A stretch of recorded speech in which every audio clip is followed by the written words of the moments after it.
Nobody there to And hit a the bit of buzzle at a the same time.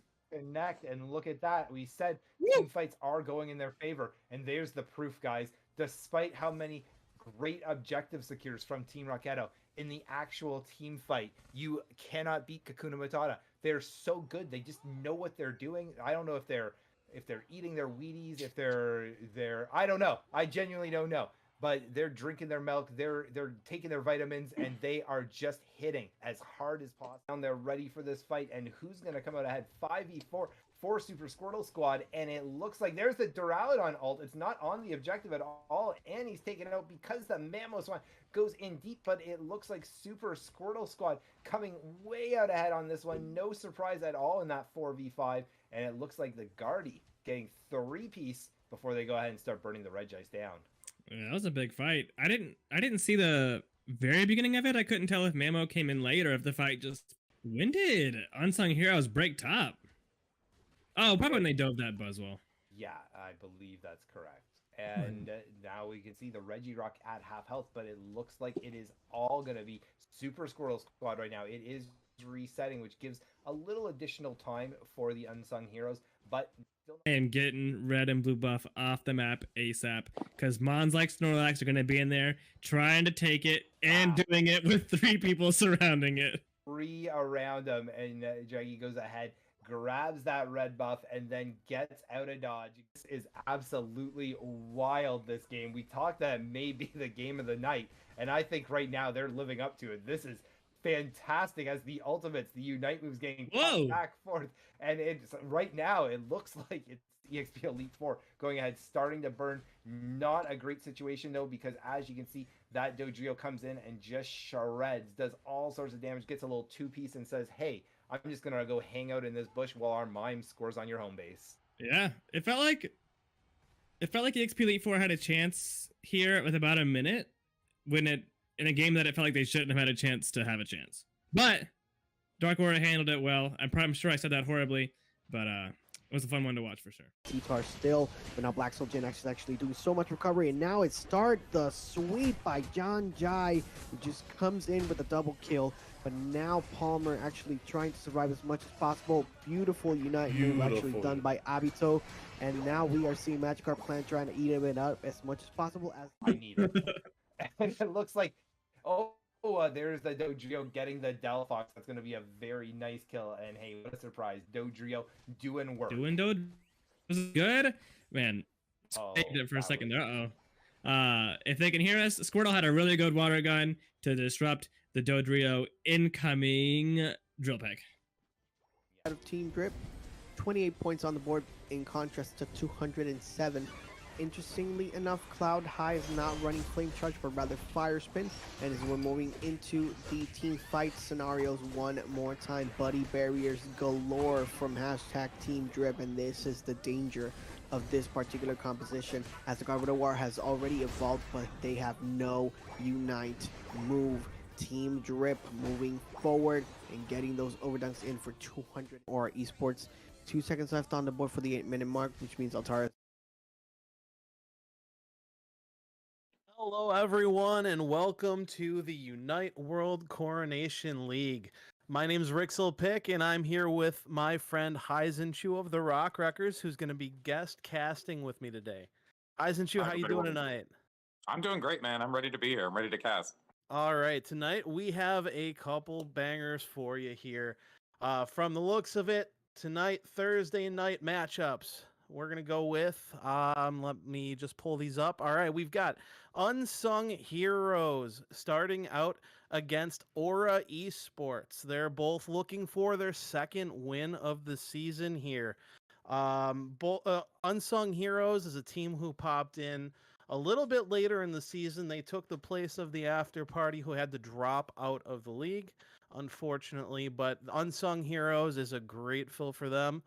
Looking over to the second match of the night, starting at 8 p.m. Central Standard Time, we've got the Elite Force, used to be going by EXP Elite 4, versus Team Rocketo.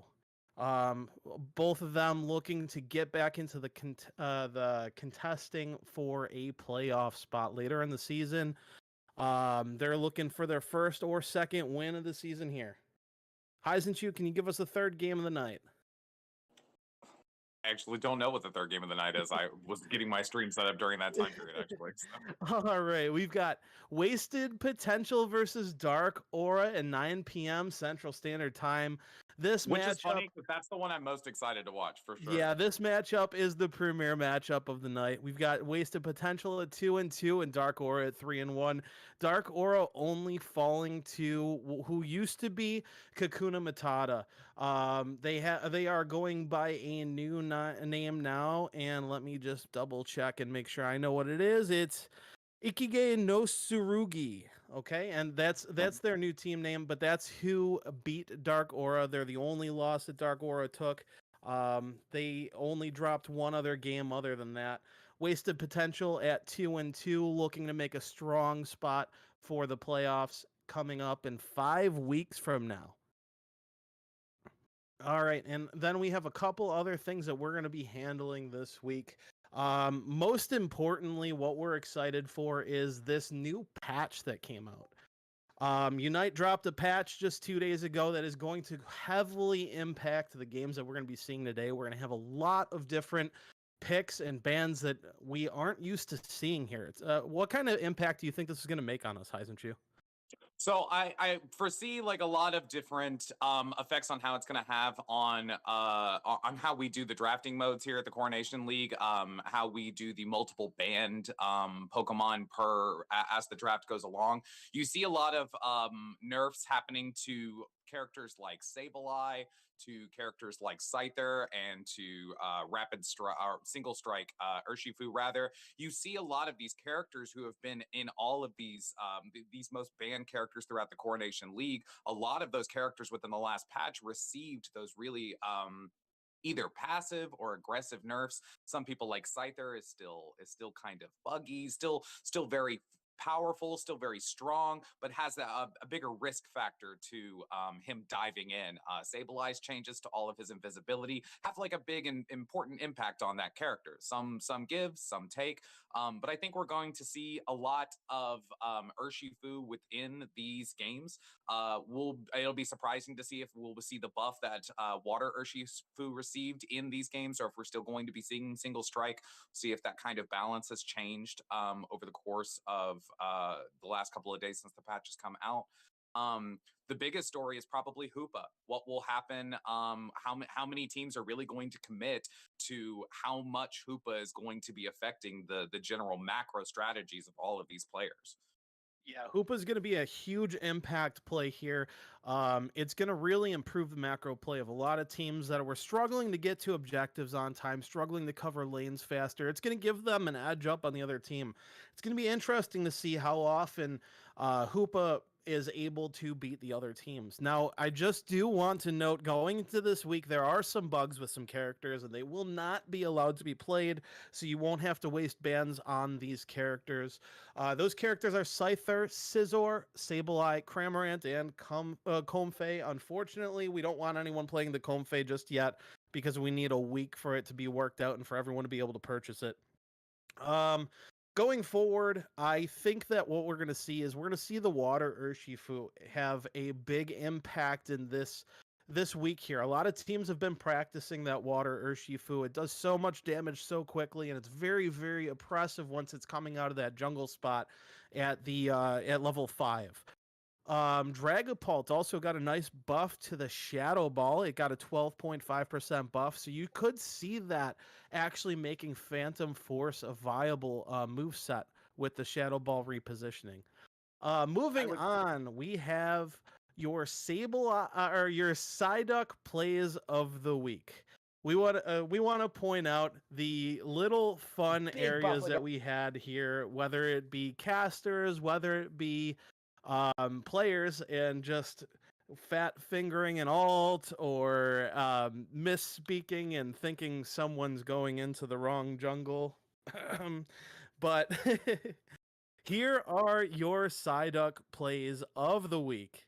Big buff like a Registeel, followed up buy a nice pick on a huge one, but the Machamp ult does absolutely nothing for them. And getting red and blue buff off the Here map you see ASAP. Draggy Because Pint Mons like of Snorlax are going to be in TCH there trying to taking take that it red and buff doing it through with 3 people players, surrounding getting it. out of the way and escaping the jungle while the rest of the opponent's team can do nothing but watch as he struts out of the jungle happily.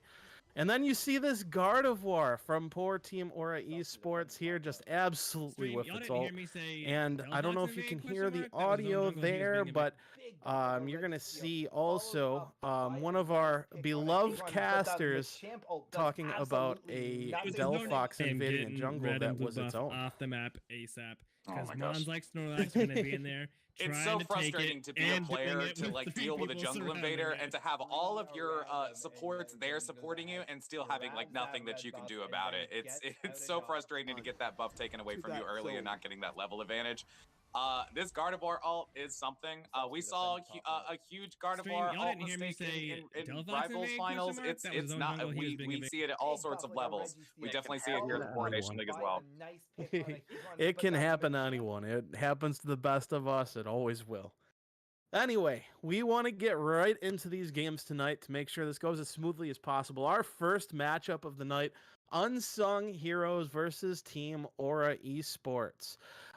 Both teams looking for their second win, and in this position that they're in right now, this could be very important to the playoff seeding, as one team per conference actually does not make the playoffs. So these teams want to get the wins where they can and make sure that they stand a chance for the grand prize at the end of the season. When you have a record like this, you're really looking forward to pulling yourself out of that basement and trying to get a real win streak started, trying to go on a real run here. We still have 5 weeks left in the season at this point.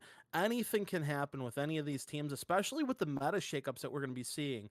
You don't know what kind of teams have valuable Hoopa strategies or which teams are going to be able to utilize Clefable and really make sure that their teammates survive these long Rayquaza fights. Where we might see more flips, we might see more teams commit to these Rayquazas because they're able to stay alive. How do you teams? Sorry, go ahead. I was going to say, really, the teams that adapt the most are the ones that'll see the most success. It's really easy to be good at like one Pokemon or a couple of different strategies, but being able to adapt to all of the patches that come out over time is really what makes these teams winners. That's probably my favorite part of the 3-ban system, seeing exactly what changes through these metas. Some of these monster Pokemon are no longer that difficult to take down versus some of the other Pokemon that probably just always go under the radar. They're going to be up in front, and they are going to be the centerpieces of some team if you're looking at someone like Clefable. And it looks like we are having the picks decided right now. It looks like Unsung Heroes gets the choice, and they will be picking first tonight. It'll be interesting to see what we see as the first pick in this situation after we have this patch come out. We have so many options of where we're going to go. Is it going to be Urshi, or we're going to go all rounder? We have the prevalence of so many different supporters finding a lot of that extra buff since the last patch. A lot of the Clefables and Blissey players of the world are finding a lot of purchase in these drafts. Okay, so now what do you think the most valuable strategy at this point is? With these new buffs and nerfs, who do you think is going to catch the most bans tonight, and who do you think is going to get the most picks? I think with the taking out of Scyther and with the taking out of Sableye from options, I think teams are going to start to fight over who is going to be the support. Which supports can they take off of the board? Can they get the Clefable? Can they get the Hoopa? Can they get the Blissey? Being able to build these compositions around them, whereas there's more available junglers to pick from. You can get a lot of damage out of somebody like an Urshifu, or get a lot of damage out of somebody like a Delphox, players like that. We'll even see if some of these players we'll look at characters we've seen banned in the past, such as Dodrio, or we're seeing Unsung Heroes is hovering over Tyranitar. Tyranitar is an excellent example, as its late game is so strong, and being able to just take that Pokemon out of competition would be extremely useful. Yes, and it looks like our first pick is in. It is that Tyranitar is going to be banned on the side of Unsung Heroes. Tyranitar is one of the most fearsome opponents that you can come across with its absolutely dominating Unite move that comes into the middle of the rest of the team. It just absolutely destroys the enemy team as they group up. And it looks like we have our second ban of the night, this time from Team Aura Esports. They want to get that Blissey off the table. What do you think of the value of Blissey right now in these team comps? It's very interesting to see where Blissey takes us because we're trying to see whether Blissey's assistance or whether it's safeguard or its healing factor will be more important. With Clefable getting this big buff and competing with Blissey for its spot as like the top supporter, top healer on teams. Taking out Blissey just takes a massive heal option away from the other team. So the players like characters like Clefable become more important. Yeah, especially that part right there. The Blissey being taken out eliminates the possibility of safeguard, which makes sure that people can still do their dash moves in Clefable's gravity, which is taking over the meta right now. We do get our third pick, and now the third pick is Mr. Mime that is going to be banned on the side of Team Aura Esports. Mr. Mime has been such a valuable asset to teams in this league specifically, especially with the ban system. It had one of the highest win rates going into the season here at about 53% of the time a Mime was in a game, it was winning. We also have the second ban from Unsung Heroes, which is Delphox. Delphox is great for its Unite move and for its Flame Charge and Mystical Fire, which can do massive amounts of damage. And we're trying to catch up here. We want to talk about all these picks. But Unsung Heroes now with the pick of the Slowbro. What do you think about the Slowbro pick? Slowbro is such a strong defender right now. Between him and Snorlax, it's really vying for like that top defender spot. He's virtually unkillable with amnesia. He can cause all these sorts of different crowd control with his ult move, with telekinesis, with surf. He can really stop a team in its tracks and really tank its way through fights. And can be very easy to it's so important to have that Slowbro Unite ready for whenever you have your problem jungler or your really high damage characters show up to the raid pit. Agreed. I think Slowbro is one of the best picks that we can have here. And then on the side of Team Aura Esports, it looks like they're going ahead and they are picking the Urshifu. Now, what do you think we're going to see here? Do you think we're going to see a red bear or a blue bear tonight? I honestly think it is too early in the patch notes to see Blue Bear. I think people are going to go with the Red Bear. It's received nerfs. We've seen its damage reduction nerfed. We've seen some of its damage nerfed. But in this case, it's still a very strong Pokemon. It is still so destabilizing. Its combos with its power-up punch and its Unite move are debilitating for most teams to deal with. I still think we're going to see Single Strike. The picks are absolutely rolling in right now. They are going so quickly. So we're just going to touch up on a couple of the picks that we haven't been able to talk about. We've got Mamoswine, a huge defender in the game. We have a Gardevoir in the sign of Unsung Heroes. Whether we see that in the lane spot or the jungle spot is going to be the real question there. They follow through with that Clefable pick. They get those massive heals and the possibility of the gravity, which could be destabilizing to the Urshifu on the other side. We're also seeing an Eldegoss pick from Team Aura Esports. They love that Eldegoss right there. And Eldegoss, despite what the league commissioner has to say, I believe that Eldegoss has some great value, especially with things like Leaf Tornado and its Cotton Spore. It has the ability to heal when Clefable is taken off the map and Blissey's already gone. So it does have some value there.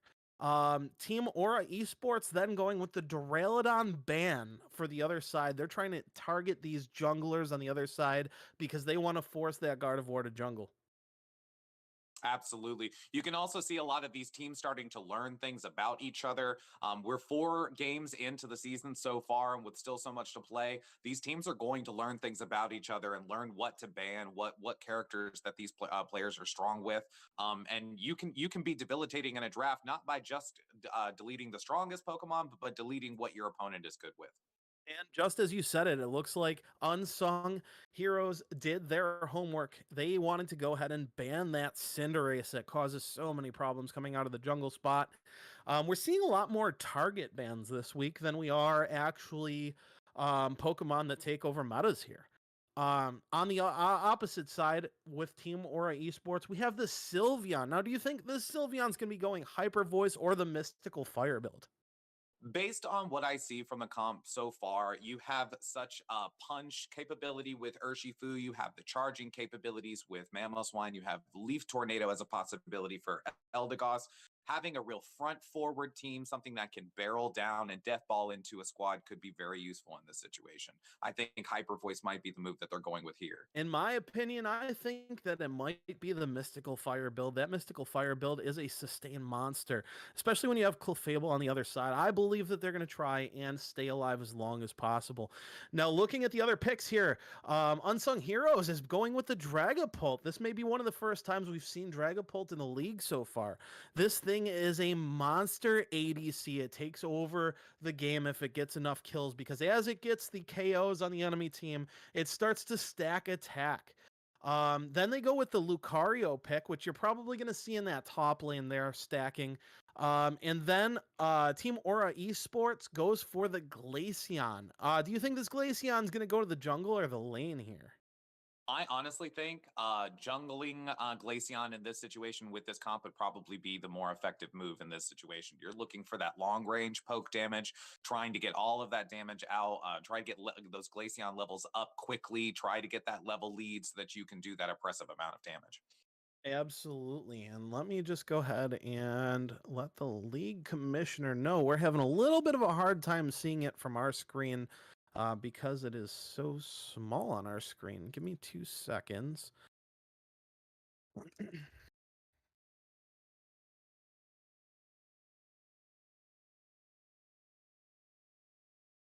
And just so everyone knows, today we are on a 2-minute delay, so your comments will be coming through a little bit slower than usual.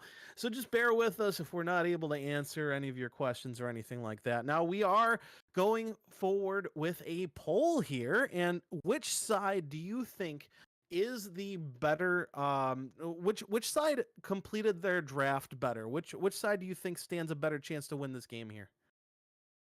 You know, Rick, I'll tell you, the team that I think really came out on top in this draft is going to be Unsung Heroes. I see a lot of good defense, a lot of good damage, a lot of good engage from the Lucario, and we will have to see how Dragapult affects this game. Okay, and looking over here, it looks like to me, I think I'm valuing the side of Team Aura Esports a little more, believe it or not. Okay. The reason why I see this is that Glaceon is an absolute menace when you get it going. A lot of sure hit moves are going to be targeting that Dragapult. So they have if this Dragapult decides to go with Dragon Dance, it is going to be countered by the Glaceon, the Sylveon.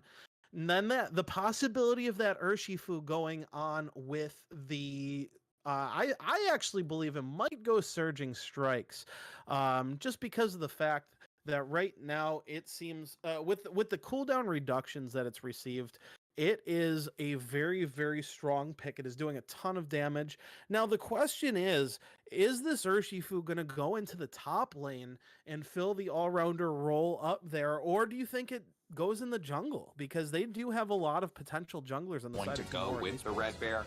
It'll be very interesting to see. We've seen evolutions on the side of Team Aura. You have those early, but in this evolution opportunities. Getting those, getting that evolution at fourth level can be so important in snowballing a lane.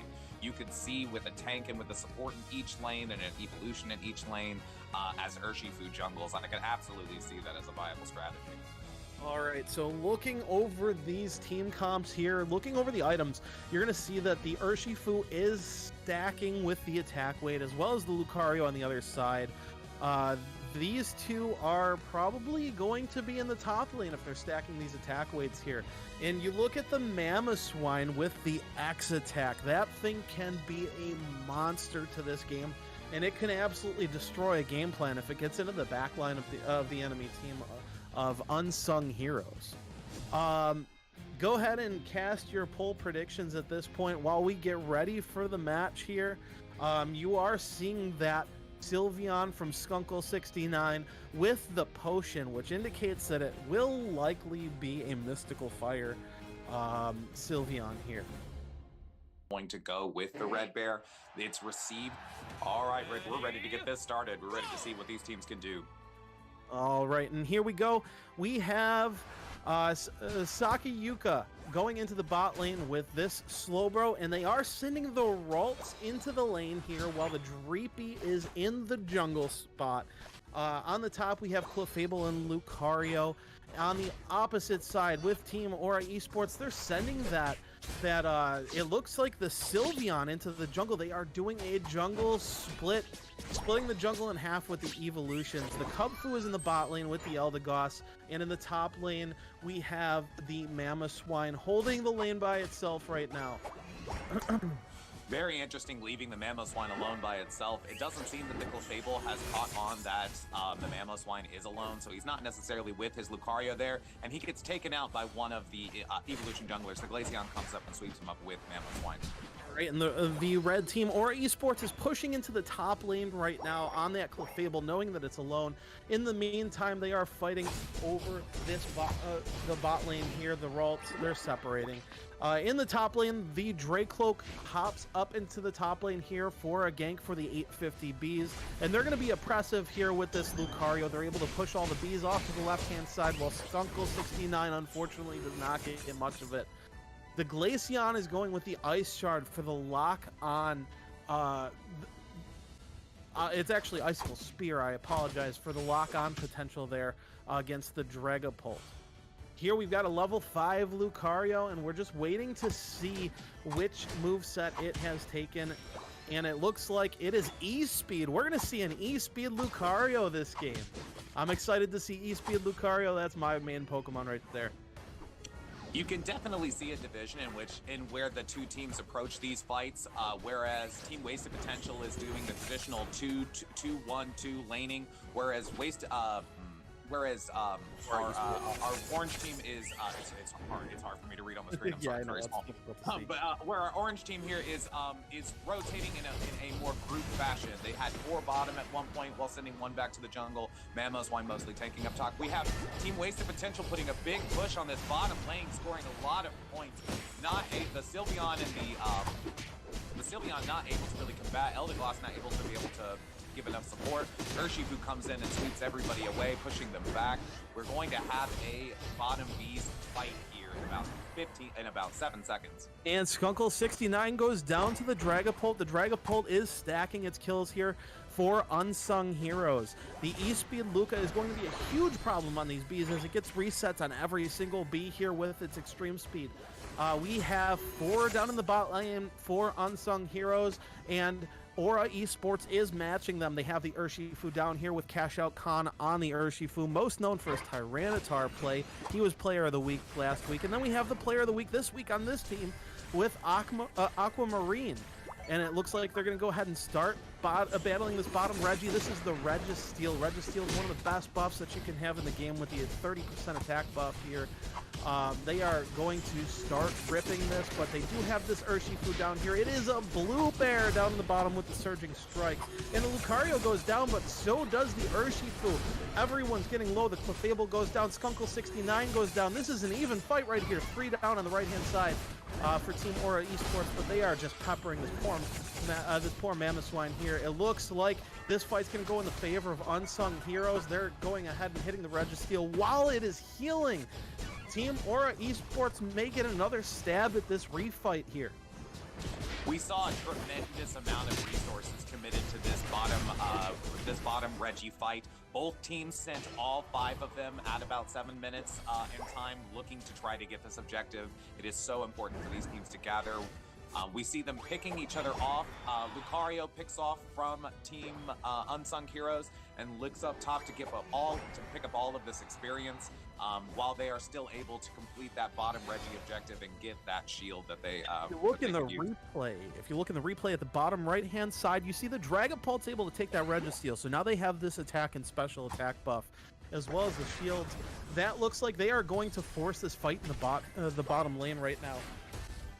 The Slowbro and the Gardevoir are poking at the Glaceon and the Eldegoss. They don't have a whole ton of support here, but they are healing off of the base. They're going to go ahead and retreat a little bit while this top lane fight goes down for the Regieleki.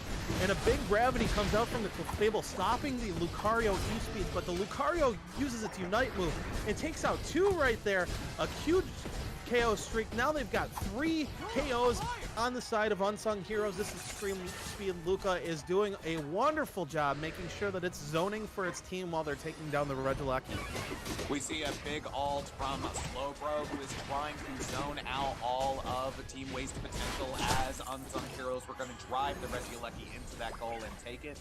We still see a top fight here, but now they're going to tide out, and these teams are going to start regrouping for their next pushes. As we see Sylveon trying to dunk in the bottom goal, trying to suck up all that bottom farm that nobody's around to get themselves.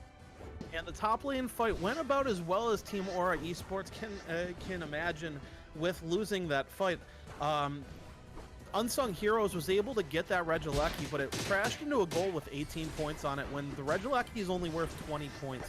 What that was allowing them to do is it was allowing them to get as little overdunk in the top lane as possible while still getting all that top lane farm. And then you see the Gravity Clefable take down Skunkle69 on that Sylveon, and then they're just going to back up here because it looks like the numbers are pretty even. The Lucario's making its way down from the top lane, taking all that mid farm while this fight is a stalemate. It looks like they're just trying to find some positioning on the side of Unsung Heroes here. They're trying to take aggressive positioning. They put a huge gravity down in the middle where no one can dash into the fight, doing a great job of zoning, but then you see that huge Urshifu ult right here, and it's a flip, and it goes to the side of Unsung Heroes. Gardevoir is able to take it with their Psyshock.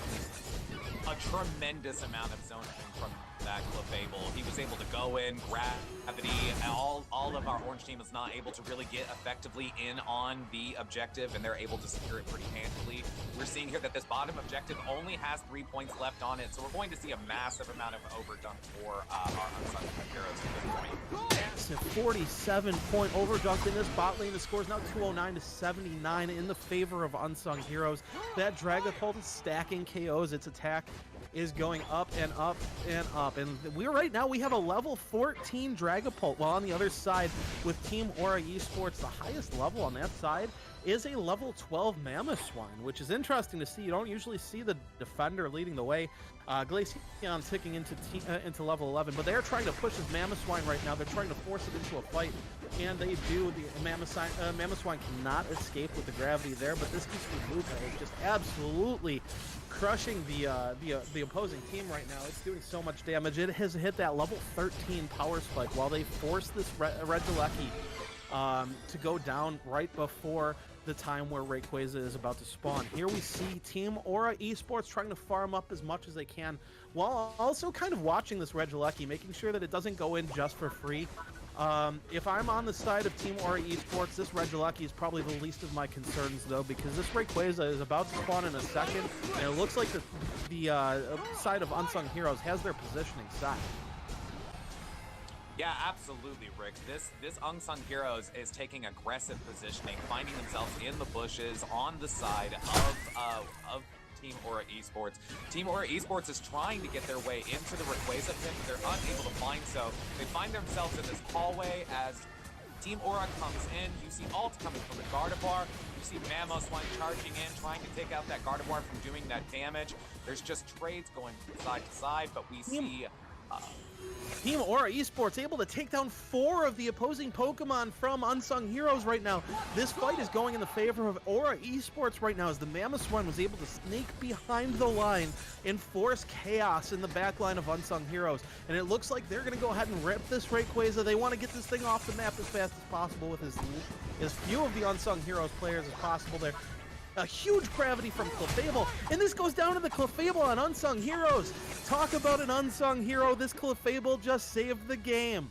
Now they're going ahead, and Unsung Heroes is trying to zone out this Urshifu that's trying to get a 17-point dunk because Team Aura Esports knows they're behind right now.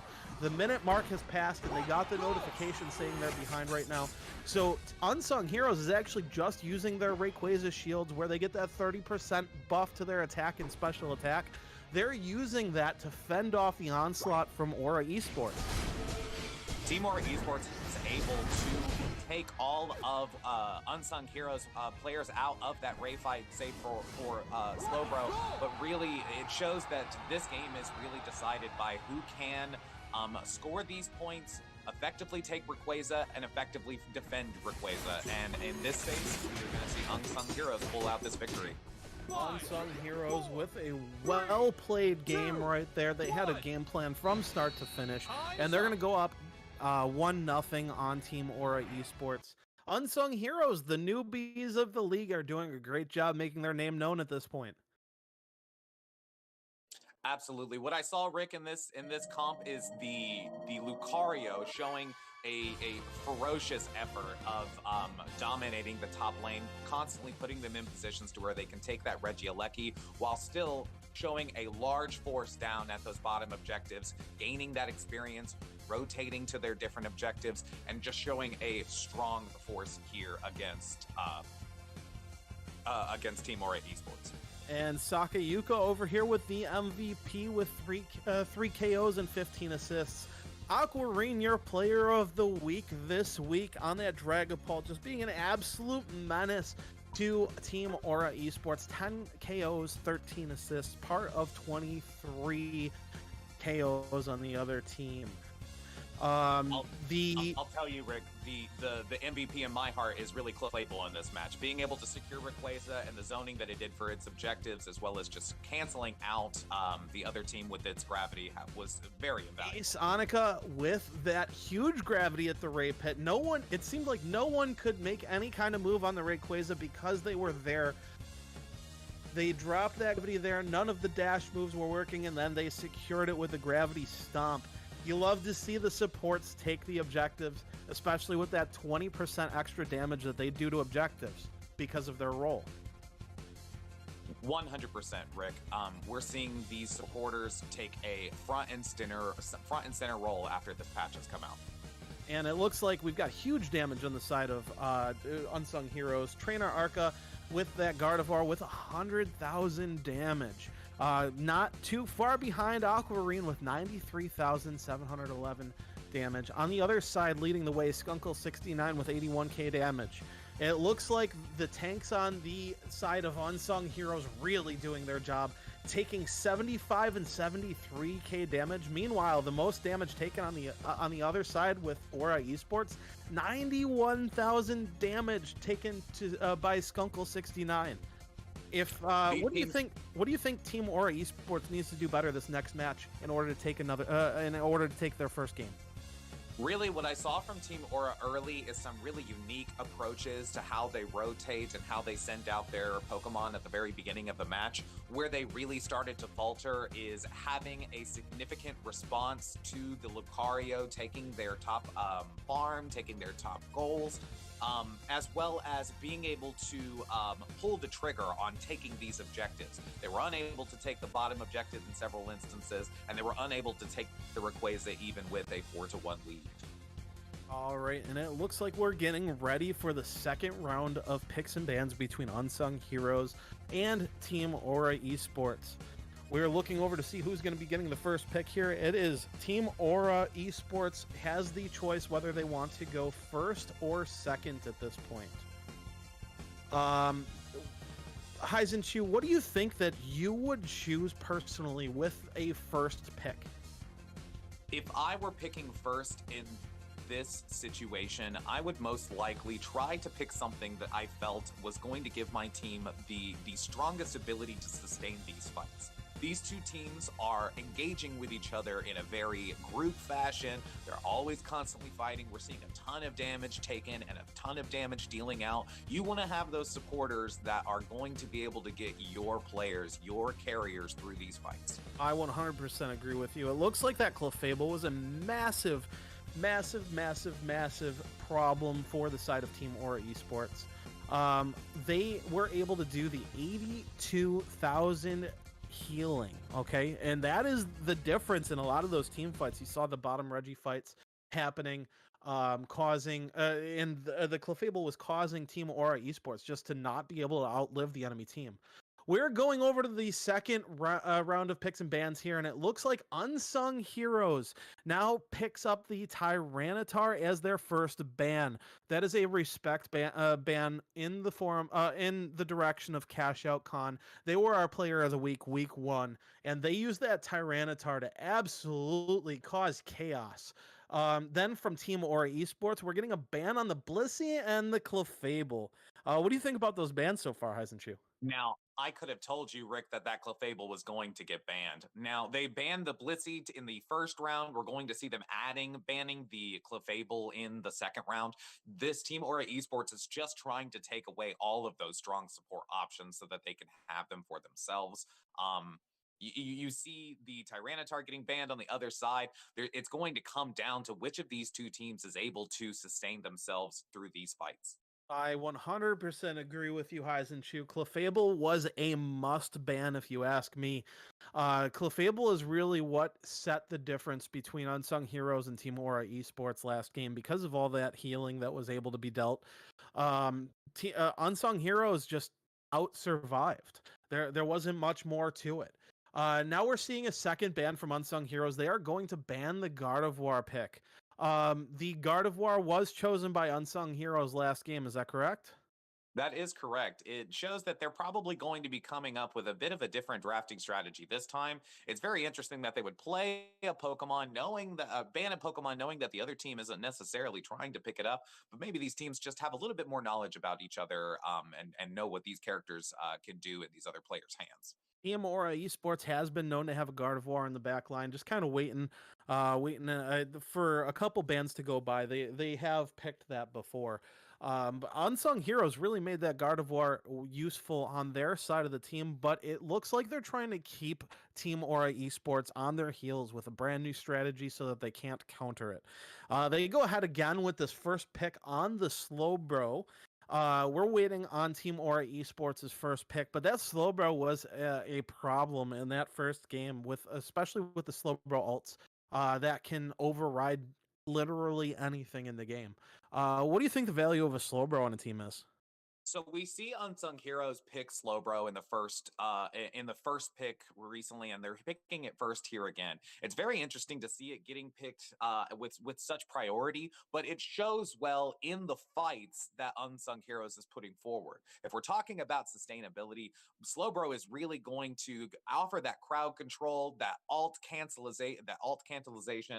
It really does fill so many different roles that these teams are looking for. Exactly. And on the side of Team Aura Esports now, it looks like they're going to be taking both their first and second pick together. They're going to be taking Snorlax, and then they're going back to the Urshifu again.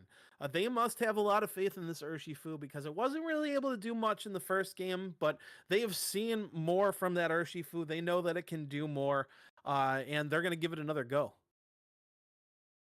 Absolutely. As we see on the exact same side for Unsung Heroes, we're going to see that all-rounder come out with Lucario. Lucario dominated for Unsung Heroes on the top lane in the first game. We're going to see how these all-rounders really match up and if Team Aura can close that gap on how well these all-rounders play. Yeah, and it looks like Unsung Heroes is trying to take Clefable, but unfortunately Clefable's already been banned, so we're just waiting for them to figure out their third pick of the draft here. That Lucario was an absolute nightmare for the other team. Getting that 3 KO streak up in the top lane with the Regieleki, that really forced pressure on Team Aura Esports, so they're looking to replicate that again, and then they go ahead and pick the Eldegoss. Like I said before, with all the healing being banned in the form of Blissey and Clefable, Eldegoss is a very valuable pick because it is able to heal with both Cotton Guard and Cotton Spore, or I'm sorry, Pollen Puff. Pollen Puff and Cotton Guard are both able to heal. So now we're on the side of Team Aura Esports, and what are they going to do to counter this? What would you do in your in this situation, Heisenchu? So right now, I feel like Team Aura is kind of drafting on their back foot. Other than the bans that they're putting forward, Unsung Heroes is taking that Eldegoss before it was picked in the same slot for Team Aura Esports.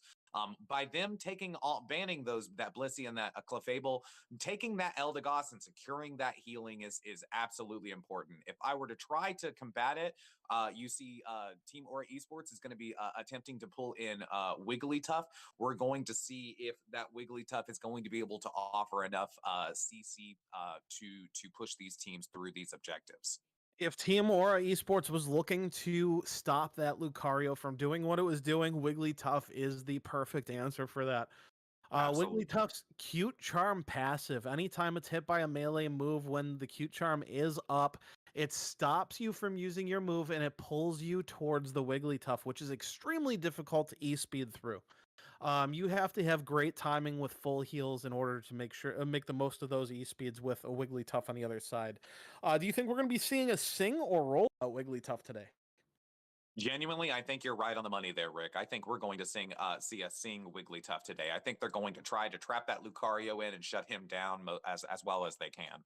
Perfect. All right. And then we are looking at the bans. Team Aura Esports bans the Duraludon. They do not want that Rippy Flippy on that side. In response, Unsung Heroes is banning the Delphox from Team Aura Esports. They must know that there's a Delphox player on that other side. Looks like we've got a lot of target bans again. Team Aura Esports picking up the Sylveon again. Skunkle69, great on that Sylveon. Causes absolute mayhem with being able to out heal the opponents. They're going for a sustain again. And these comps are looking very familiar, aren't they? Absolutely, Rick. All right, so Unsung Heroes is able to pick that Venusaur. Speaking of sustain, here comes the sustain machine, Venusaur itself. Giga Drain Pedal Dance is one of the best sustaining moves in the entire game, and depending on if they want to go that route, because I have been seeing a lot of Sludge Bomb and Solar Beam being played, especially because of the huge amount of secure that they can get from it. What we're seeing from these teams is they're banning players like Duraludon, they're banning players like Delphox.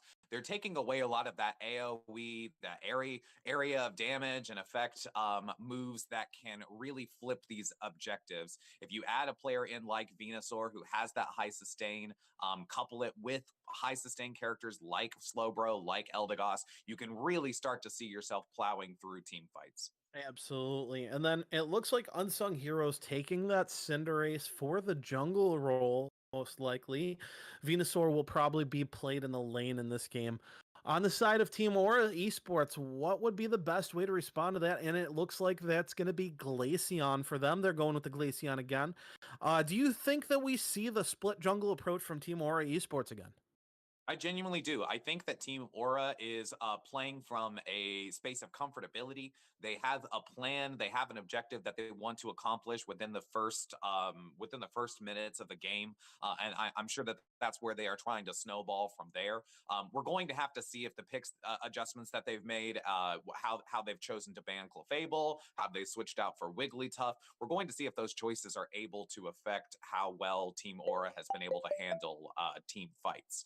I totally agree. I think that they're going to go with this double jungle strategy here.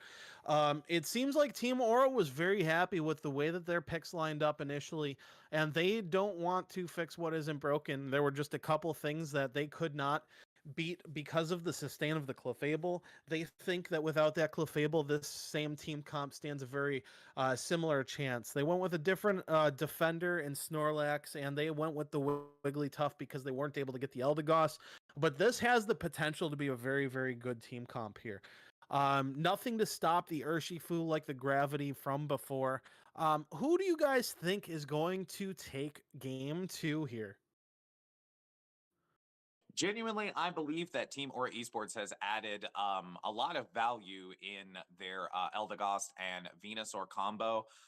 Just adding more sustainability and more team fight potential is going to be very good for them. But I have to admit that I believe that the choices for Wigglytuff and Snorlax for Team Aura Esports are very smart choices in response to what Unsung Heroes has brought so far. I totally agree. I think Team Aura Esports has done a great job countering the strategy that Unsung Heroes had initially. But with the Venusaur and Cinderace being introduced to Unsung Heroes, I really like the poke damage that Cinderace has. And it looks like we're going to be starting the game here. We're going over to the matchmaking screen. Do you see anything specific that you like on these setups here on the builds? All right, let's see. I have to zoom my screen in quite a bit, so let's find out. So we are seeing that the Urshifu on the side of Team Aura Esports was stacking in the last round. It does not, I don't see, it seems that they're running weakness policy, focus, and muscle ban, if I'm not mistaken. Yeah, so we don't see them stacking as they were in the last game. And now, like clockwork, they go ahead and put that attack weight right back on. So they take there we go. Yep, now they've got focus, attack weight, and Razor Claw. Razor Claw is great because it procs off of every single usage of Surging Strikes, and you get 3 uses for Surging Strikes. On the other side, we're seeing a muscle weakness attack weight on the Lucario. Aside from that, nothing too out of the ordinary. It looks like most of these builds are pretty similar to what you see in pretty much every single meta situation. Absolutely. I love the rapid fire scarf on Venusaur. Love being able to get off that crowd control more often. Yeah, I agree with you wholeheartedly. It looks like we're going to be going ahead and getting started here. Team Aura Esports on the left-hand side and Unsung Heroes on the right-hand side in orange. Absolutely. We are going to see how these laners are going to be dispersing. So we see a bit of a more traditional laning phase this time from our from our evolutions. There's not really much of a jungle going on. Okay, so yes, you do see a split jungle from the evolutions, whereas Lucario is going to be pushing that top lane pretty effectively. Right now, Team Aura Esports essentially just giving Lucario free stacks in this top lane as they jungle invade with the Snorlax from the top lane. They're going to go ahead and try and get this farm, but that Lucario quick attack is just way too strong. It out-secures the Snorlax, and Snorlax is coming back to the Lucario, trying to say, hey, give me back my farm. Here we see the neutral farm being fawned over. The Slowbro is able to take that. DK5 coming up from the jungle. It looks like both evolutions came up. Oh, I'm sorry, DGK5. Both of them came up, and it looks like both evolutions are moving on the way down. So we've got 3v1 in the top lane, while E-Speed Lucario is just taking all of these bees from the Snorlax, which has an experience share. So that might be all right. Now you could see that the Team Aura Esports may be learning from our last engagement. In the last game, whenever we had our first B fight, all teams were kind of hesitant to push those goals in that effect. Even with 3 up top and only 1 Snorlax, they don't quite have the vision and they don't quite have the firepower to really push these goals just yet. Yeah, now it looks like we've got 2 Eevees in the bottom lane as they swap the jungle. Now the Urshifu is in the jungle, taking as much experience as they can with this XP share Wigglytuff, and they're giving the red buff to the Wigglytuff. Now they're going to meet in the middle for these 8-minute Swablues, and the E-Speed Lucario going off trying to kill this Urshifu before, and it does. The Urshifu goes down. They're working on the Snorlax now. They said, we don't care about the Swablu right now, we want the KOs. Truly a matter of rotation, Rick. Team Unsung Heroes brings their kitchen sink to these middle Altaria. They're able to pick off Unsung Heroes one after the other. They're able to pick off Team Aura one.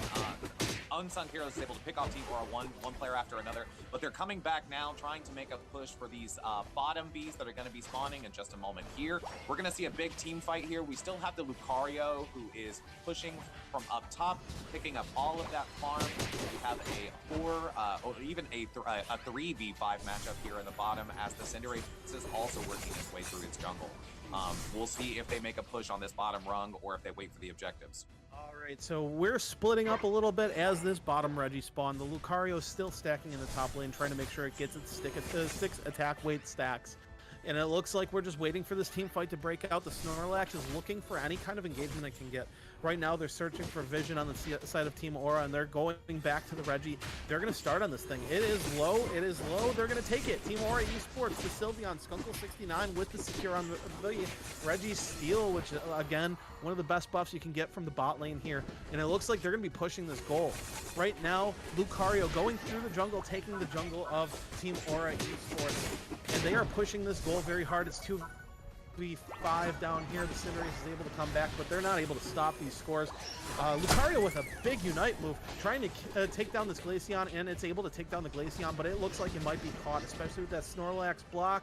No, he's able to escape right there, and they're going to try and defend this goal. Surprising that Team Aura Esports wasn't able to take this bottom goal despite having the outnumbered situation down here.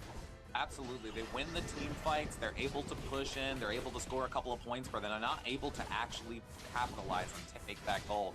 Now we see that Unsung Heroes has brought the kitchen sink down here while we have two up top taking the Regieleki. It looks like they're going to try to make a huge push to try to take this bottom goal as the Regieleki bears down on their top goal. We get a huge block from the Snorlax. We got the Wigglytuff going down. It looks like Unsung Heroes is taking this bot lane here, and it looks like the Urshifu decided to go up to the top lane to make sure it gets stacked. 33 points on that bottom goal. I think it had 3 left, so that's a 30-point overdunk. And they are able to get this Regieleki in while Unsung Heroes is paying attention to the bot lane. Right now, they are just trying to make sure that they are as stacked up as possible for the next fight, but it looks like they, again, are not breaking this lane here. They notice that Unsung Heroes is coming up to the top lane, and we have four headed down to the bottom side here to take the bottom Reggie. DGK5 starting to take the jungle here, trying to get the jungle buffs, gets the blue buff, but it looks like Unsung Heroes is in position for this. They know exactly what to expect here. Oh, they're just going to crash in on them. We're going to see if this fight, you see ults going left and right. Snorlax throwing up that massive block between those teams. We see players from Team Aura starting to drop as Team Unsung Heroes is pushing these players back. They're going to head back. They're most likely going to start on this objective as they deal with the Sylveon above them. One thing I've noticed about these two teams is that they definitely seem to value the farm, the experience, and the objectives that they can gain. They have not had super aggressive pushes to score or to break goals. They've been mostly pretty cautious about that sort of thing. We're going to see a big fight break out here on the bottom objective again. Looks like Unsung Heroes drags their feet a little bit, and they don't want to take that bottom Reggie just yet, and they may pay the price for it as Team Aura Esports is coming back at this point. They're able to refight this, and they are ready. They have better positioning right now. The Lucario unfortunately blocked out right now with that huge block from the Snorlax, and the Regice is healing right now. They're trying to do as much damage to it as fast as possible, and then we have DGK5 taking that Regice here, and the Snorlax goes down. The E-Speed Lucario just absolutely blowing through the side of Team Aura Esports. We have not seen these teams be capable of turning these objectives into solid bottom pushes or solid objective pushes. Even when they push the top Aleki, it's only 1 or 2 players, so they only have a couple of points to break those goals. We're not seeing these teams really sell out to try to get that dominant goal take or try to get those dominant points in. Yeah, I agree with you. It looks like what they're trying to do right now is keep as much as they can on both sides of the map. They have it staggered pretty evenly with 2 at the top, 2 at the bottom, and then the jungler off pushing You're seeing a big one rotation down here, Rick. We're going to have all of these players going to come try to crash this goal. Everybody is scoring as they're dealing with the Regieleki up top. They're able to finally get that goal push in using that objective to their advantage, and we're going to see if Team Unsung Heroes is going to respond on their top goal. Team Aura Esports making the most out of that Regieleki push, but they left no one up top, and all they do is they wipe out the Regieleki on the side of Unsung Heroes, and they go ahead and push that top lane, making sure that Unsung Heroes still has the lead. 229 to 211 going into the Rayquaza fight here in 15 seconds. It looks like they're farming up, trying to make sure that they all have their ults, and Team Aura Esports just not ready for this fight just yet, as Unsung Heroes is getting their positioning on. Team Aura Esports is asking for a snooze alarm. They're asking for 5 more seconds to get this last bit of farm before this Rayquaza fight really pops off. Luckily enough for Team Aura Esports, Unsung Heroes not doing too much in the form of taking aggressive positioning. It looks like the fight's starting with a slow bro surf, but is it caught out at this point? No, it's able to escape. Now we have Team Aura Esports coming back into the fight. We see ults coming out everywhere. The Venusaur Unite move, absolutely huge, is able to hit most of Team Aura Esports, and we're starting to see Team Esports players go down. We've got the Glaceon and the Wigglytuff down. Huge block from Snorlax here. The Cinderace is just absolutely cleaning up at this point. Just pressing Team Aura Esports to death. It looks like there's 4-1. The Wigglytuff just spawned back, but Team Unsung Heroes is trying to rip this Rayquaza, and they're going to be able to get it off the map. The Lucario takes it with its Unite move. Now here come the Hondo Duckets. They are crashing towards the goals here. They want to make sure they get as many points in as possible. And the Cinderace is actually not able to get their dunk in. The Lucario able to make it there. This Glaceon needs to do something to stay alive here, and it goes down. Lucario still cleaning up even after being able to score. Wigglytuff trying its best to stop the Venusaur, but is unable to do so. We are seeing these teams come down to these really big team fights. It really matters on who is able to show the presence whenever they need to, whenever they can gather their players and really pop off these ults, pop this damage off when they're ready to. You're seeing right now one of the most valuable assets in Urshifu's kit right now, that it actually ignores shields. It does true damage. It's able to stop the Rayquaza shields. You see it be able to defend that top lane. They're going to come in pudding. Skunkle69 is on the base waiting for Team Unsung Heroes, and they just come out of nowhere and they wipe him. It looks like that E-Speed Lucario just absolutely doing huge damage here with a 3 KO streak. He's trying to go for the Penta. Can he get the Penta? No, the Eldegoss steals it from him. And they go ahead and clean sweep here. Unsung Heroes takes the set 2-0. Absolutely great games from both of these two teams, showing that they really have a knowledge of the game through how they build their comps, through how they approach their draft strategies, how they have a very strong approach to the meta that they want to play. We're just seeing that these big team fights are really won by the players who are able to go in, to be able to sustain those fights, to deal out that damage, and to keep their other players up. On the side of Unsung Heroes, we see the Venusaur 8 KOs, 10 assists. Maki XIPR is with 9 KOs, 13 assists. The Eldegoss 2 kills, 19 assists. Now, Rick, they all really contributed to this fight. Rick, there's one thing I want to point out about this stat line on the side of Unsung Heroes. If you look, all of the players have less than 10-digit kills, but more than 10-digit assists. This shows that this team, more than 2-digit assists. This shows that this team is fighting together. They are all getting a hand on the ball when killing their opponents. Unsung Heroes is really committing a lot of resources to these team fights here, and it's showing on the side of Unsung Heroes. They're able to outnumber Team Aura Esports and pretty much every team fight that they wanted to engage in. Except for the early game where that Lucario was stacking in the top lane, which was super vital to the rest of the game, where it got its 6 attack weight stacks and just caused mayhem in the backline of Team Aura Esports. Absolutely. We'll see if we could see what kind of damage that these players are doing. We see that all of these characters are really trying to rotate to their objectives, really trying to farm up, putting a lot of emphasis on being strong enough in the late game to really secure the win. Surprising so far that we haven't seen a Hoopa picked, especially with the fact that Team Aura Esports was kind of struggling to get to the goals that Unsung Heroes was crashing. I really would have liked to see a Hoopa in this game with that hyperspace hole that's making such a huge impact in the meta right now. Overall, I think these were great games, however. Both of them made some great picks to try to counter the other team. You love to see that. Great drafting strategies from both teams. It really comes down to what can you play that you're proficient at and comfortable with, and what can you keep the other team from using against you. Exactly. And now going into game 2 of the night. Right now, it looks like our game 2 is Elite Force versus Team Roquetto. And both of these teams trying to drag their way up from the bottom side of the standings right now.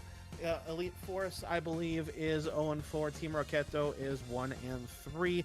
Also, both trying to make sure that they get themselves into a position to make the playoffs towards the end of the season. 5 weeks left. We've got half the league left, and they're going to be really fighting it out for this last spot here. At a certain point, you fight in the season to try to gain. The commission is here.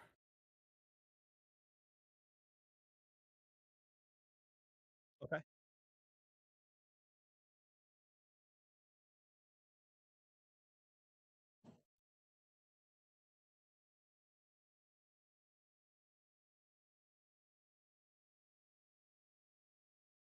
Oh, unfortunate.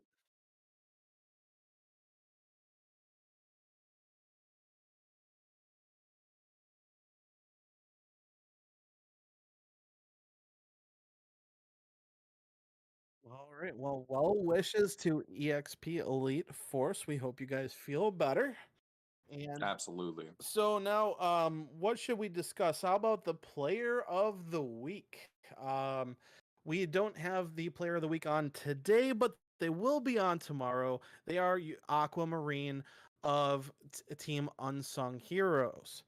And there you see a little bit of the highlights here. They're going to be on for a live interview tomorrow. Oh, actually, I'm sorry. I think that's actually the replay from tonight. That's a replay of the That's last the game. replay yeah, of the for sure. last game. I should have known. That's the Lucario parachuting in on top of everybody. Looked familiar because they also were in that game too. So that works out. That works out. We're just waiting to hear back from Team Dark Aura and Wasted Potential to see if they can move their game back up. Keep in mind we are in a 2-minute delay tonight. Just to make sure that there's all the games are fair. Tomorrow night, let's talk about the matchups for tomorrow night. Looking like early. Tomorrow's actually going to be an early day. We have UCS on Saturday, the Unite Championship Series. So we're going to be getting an early start to make sure all these teams can get to bed early and get well rested for their big yearly tournament here. So Friday's matches, we're starting up with Magikarp Clan versus my own Jungle Griefers. And we are going to be on at 6 p.m. Central Standard Time. That's 7 p.m. Eastern Standard Time. Then we have what used to be Kakuna Matata. They are now Ikigai no Tsurugi versus the Super Squirtle Squad led by Saucy239. And then we're going to that's at 7 p.m. Central Standard Time. And then we've got Team Drip led by the magnificent Squirtles Den, one of my good friends, versus War Legion at 8 p.m. Central Standard Time. Those should be some banger matchups, especially with so many teams undefeated tomorrow night. Jungle Griefers 4-0, Team Drip 4-0, and then also Ikigai no Tsurugi. Ikigai no Tsurugi. There we go. Just wanted to make sure that I got it right. But they are also 4-0. So a lot of undefeated teams, a lot of implications for the playoffs, seeing who can get that first seed, especially since they are all in the same division. They're on Division Rayquaza. Just huge matchup against War Legion, as those two teams have both proven that they can win games in this league. Absolutely. War Legion 3-1, Team Drip 4-0. That's going to be a great game. I'm very excited for that. And it looks like we are just communicating. Unfortunately, Team Dark Aura is not able to push their time up. So just bear with us real quick while we get this all sorted out.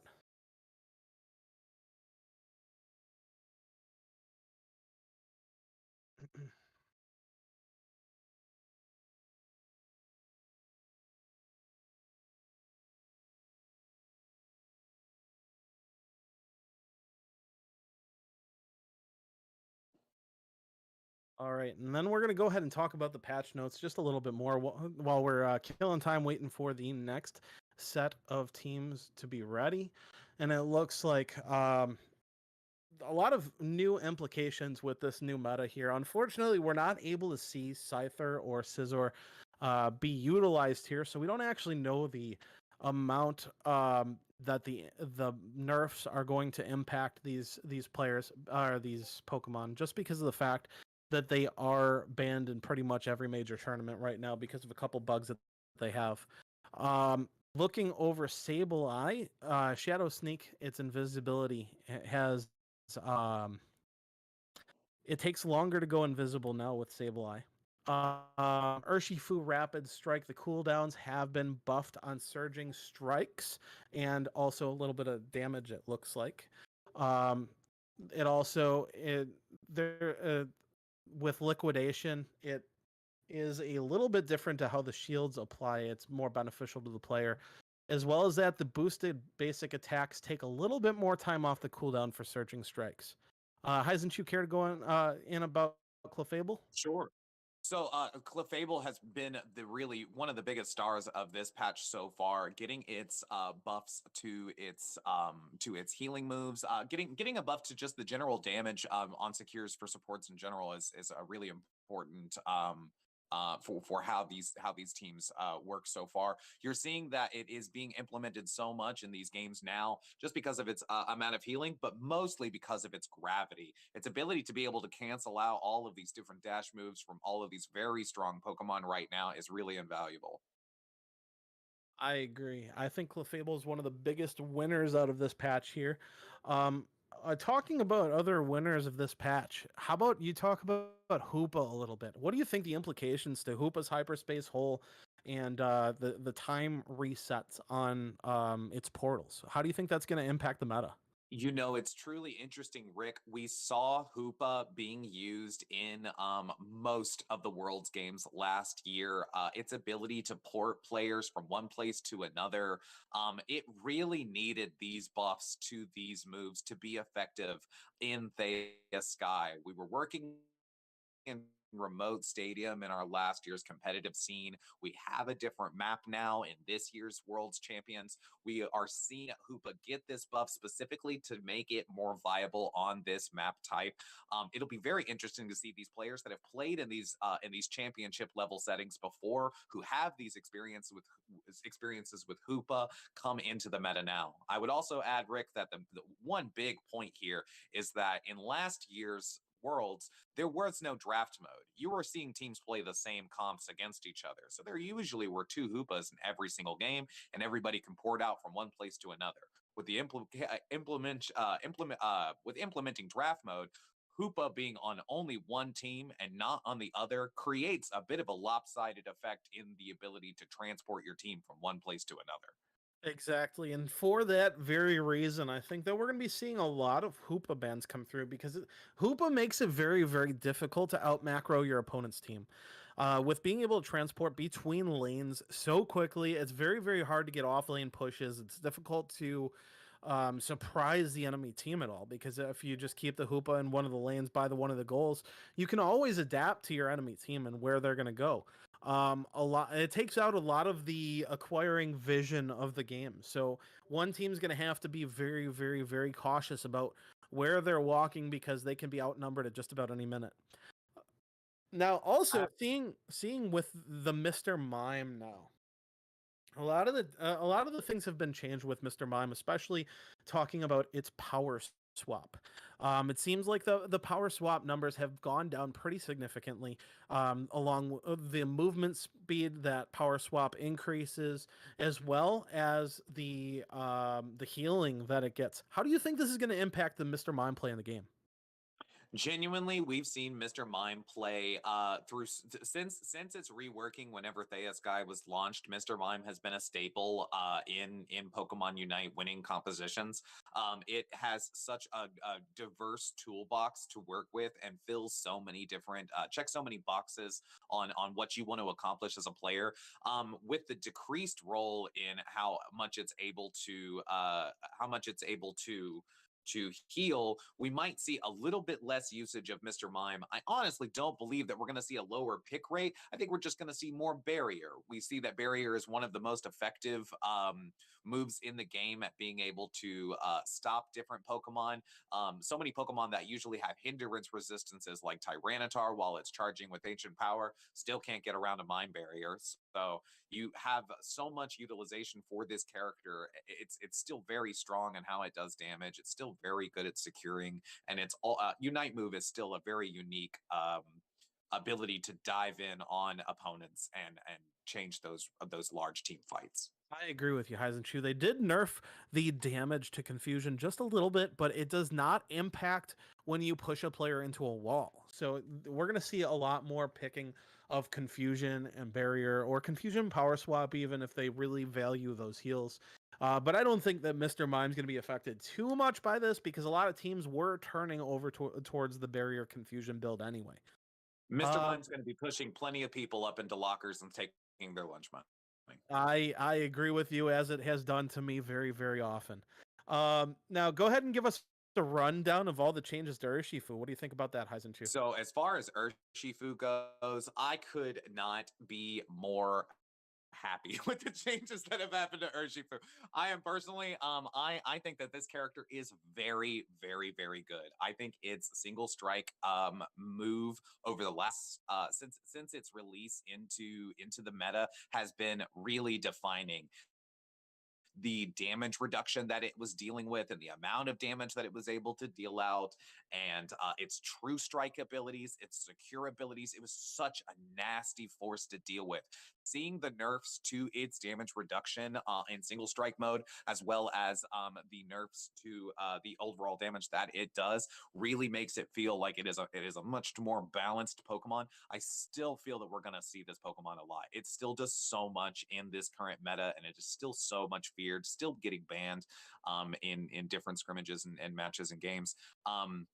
I still think that we're still going to see a lot of the single strike Urshifu, just for its capacity to be able to stun enemies, to reduce damage, to secure.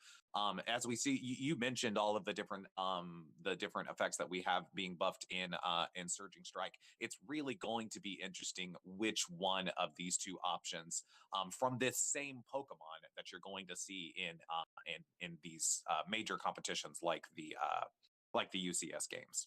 Absolutely. And I think, funny enough, this Pokemon is going to be meta one way or the other. It has so many options in its kit. We're going to see both utilization of the single strike and of the surging strikes, the rapid strike version of Urshifu. I think that this Pokemon's going to give us problems for quite a long time. Absolutely. Now, Heisenchu, what with all these buffs and nerfs, what do you think the the strategy for drafting now? How do you think that these buffs and nerfs are going to impact your draft strategy? What do you think that you should favor over another? What do you think is going to be those priority picks, the things that really make your enemy team groan when they see that it's on your team? So if we're talking about picking versus banning, I really think the first part of those drafting parts of the strategy is going to be where supporters are going to be living from now on. This is where you're going to be seeing teams fighting over who's going to get the Blissey, who's going to get the Hoopa, who's going to get the Clefable. These are the type of decisions that I think these teams are really going to be basing their decisions around. Within the last meta that we saw, the last iteration before this most recent patch, we saw a lot of players banning characters that were hard to combat in a damage sort of way, such as the single strike Urshifu being able to ravage across, seeing Scyther do so much damage and it getting its nerfs, like a lot of Sableye getting its nerfs to its invisibility. A lot of the players that we saw being banned previously are not as much of a threat anymore. You could see a lot of people fighting over all of these different supports, but you could also see a lot of people fighting over the ability to take characters like Urshifu, to try to solidify, take characters like Mew, to take characters like Delphox, to find those characters that are really going to be able to dish out large amounts of damage. But if my heart's really telling me, I think the supporters are really going to dominate the tops of drafts going forward. I agree with you wholeheartedly. I think the interesting part of these buffs and nerfs is that Blissey was seeing a lot of being banned in previous games. Now, with the addition of Clefable, I think that opens up the door to a lot of Blissey play, just because of the fact that now it's not the end of the world if the opponent has a Blissey, or it's not the end of the world if the opponent has a Clefable, because you can match healing now. You have multiple options of healing where one or the other can be on one or the other teams, you know? So it kind of Blissey actually negates Clefable's gravity a little bit, and you see Clefable being such an impact on so many dashing Pokemon. They both really have their niche in the game as far as healers are concerned. So I think Absolutely. that Blissey is actually one of the biggest winners from this patch because we're actually going to be able to see the pink puffball be able to be I played. I completely agree, Rick. I think a lot of these changes, the buffs to the support side, the nerfs to the all-rounder jungler side, to the high damage side, I think that's really going to bode well for Pokemon like Blissey who were getting banned. There was a situation where if you were picking first and you banned, say, Blissey, and then you ended up picking like a Mr. Mime or an Eldegoss, the options for supporters became really thin really quickly. We can now look to Hoopa. We can now look to Clefable. We can now we still have Mr. Mime as an option. There's a bigger variety of viable support Pokemon that we can put into these games. So I think you'll see these players drift away from banning characters like Blissey and more focusing on the characters that they feel can like wipe their teams, can really take them out, or can take objectives more effectively than they Absolutely. can. But All right, now I have one don't more. count out those Hoopa bans. We're going to see plenty of Hoopa bans in the near future, I believe it. Now, another question for you. Besides Blissey, who do you think the biggest winner of this patch is that isn't part of the patch? This is an interesting question to think about.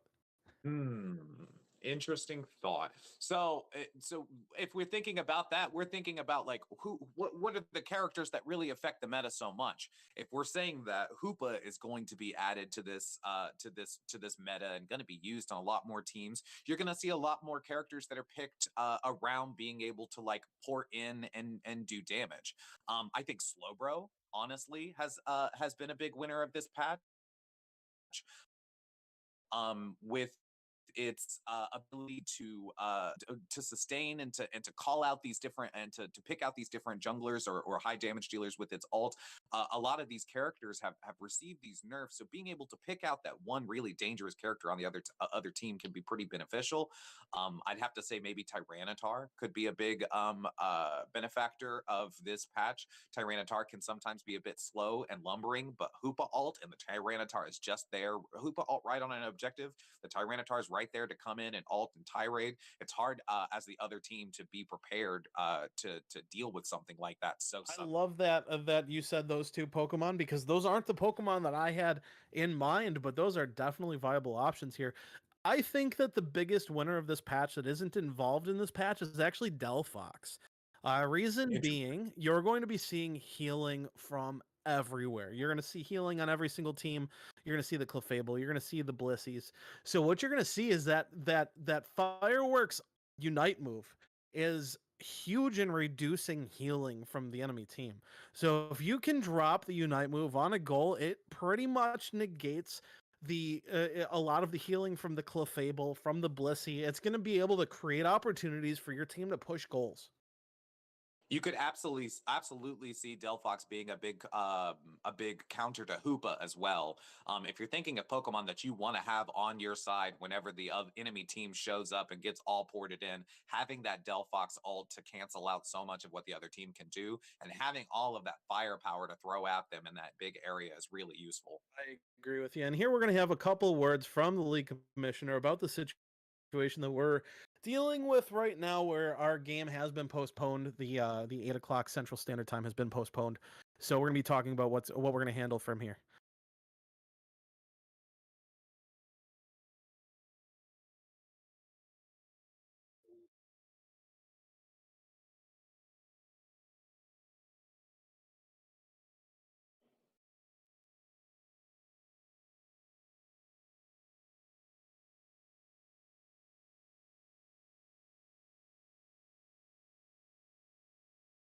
Oh.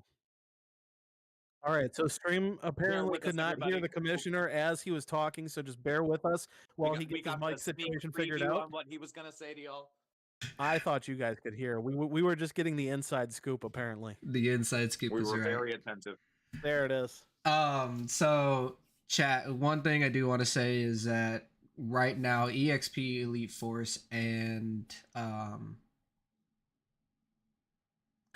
Team Rocketo Team Raketo will not be playing their games today, as EXP Elite Force had some players that are sick and unfortunately could not make it today, as they are rescheduling their match for a different day. But nonetheless, you as viewers will be able to play with the casters that are casting right now. So Rixelpick and Heisenshu.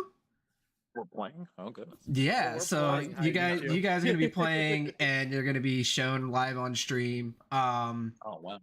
And yeah, I'm pretty much just going to get you as a friend, Rixelpick, and just pretty much showcase y'all's games as y'all talk and play and have fun. I'm Yeah. sitting in your friend requests, waiting for a response. Let's go! I like that. I like that a lot, actually. Rhino, League Commish out here is saying left on red. Left on red. You are absolutely correct. Seen at. So yeah, you guys go ahead and talk a little bit more as I get that set up and then stream again. If you guys are interested, if you have Rixelpick as a friend, if you guys want to do 5 stacks, you definitely can. Y'all just go ahead and play it out, check it out, duke it out, and yeah, we'll be until up for the next match. We can do a fun little Team Heisenshu versus Team Rixelpick friendly if you guys want, and see who can will us to victory here. Who can carry the casters the hardest? Let's see. I'm gonna All go right, I'm ahead getting motivated. and I'm gonna go ahead and get on my alternate account here, and I have something pulled up. Rhino, I'm gonna give you the lobby code so you can get this started. There you go.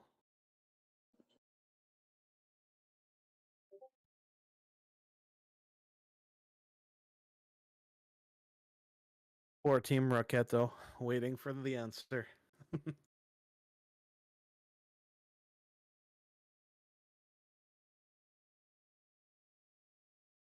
Did you get that, Kamish? Yeah. Perfect.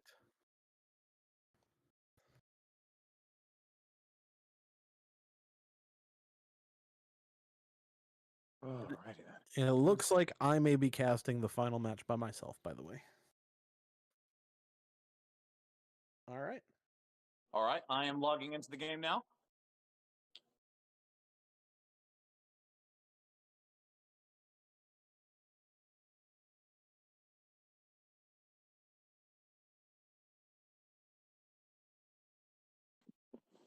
Eisen, I'm going to give you lobby code Okay. 2. So then we can have Team Rixel versus Team Eisenshoe. Team. Okay, let's see. Let's go look.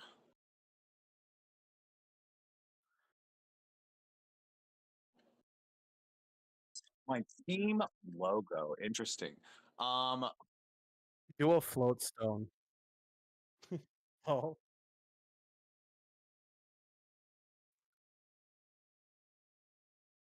Do you still have Kakuna Matatas?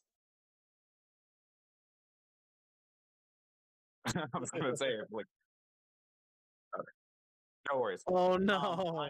I will do big shout out to Saucy's team. I'll take his. I've played Super with Saucy. Squirtle Squad. Yeah, let's do super, and it's the best one if I remember correctly. Jungle Grievous is pretty good though. I do like the Snorlax running away with the red buff or the blue buff. Pretty good. We would like to credit the wonderful Piki for making our logo. They are amazing. They did it within 24 hours. Oh, well, not even 24. They did it with probably 4 hours notice. We paid a little extra for the expediting of our logo. They were fantastic to work with. I cannot say enough. They're actually a sub for Squirtle's Den's team, which is Team Drip. So get a hold of them if you need artwork because they are fantastic. Oh no! No, why me?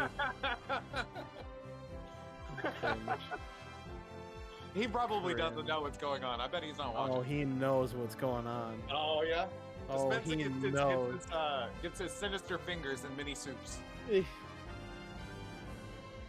Mr. Dispenza over here likes to ego alt me. Oh, goodness. Absolutely, 100%. You want to be level 5 getting ego alted. I've got some good. Wouldn't it be funny? Wouldn't it be funny, Rick, if we just made a team of the strongest friends that we have that would agree to join? Lord Stockings is help on. me. Lord help me. Yeah, I've got Stockings. Oh, look, literally Stockings is online right now, and it's not on the team. I could literally. Lord help me. Lord help me.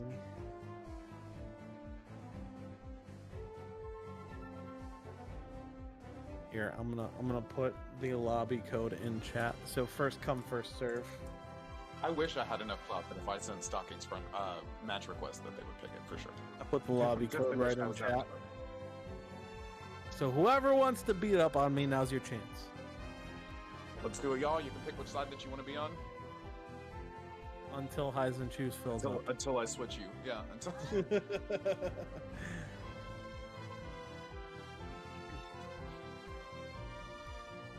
Perfect. Oh.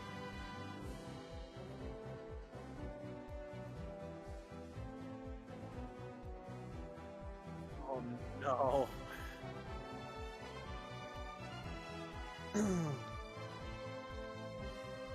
All right, once it fills up, we'll get started. We are on a 2-minute delay, so they won't see it for a second. Oh, that's right. I forgot about the 2-minute delay. So everybody, wait patiently. We'll have that. We'll have that out to you in like a minute or so. Need that technical difficulties screen to use. Long and tall and lean and handsome and ba-na-ba-na-na.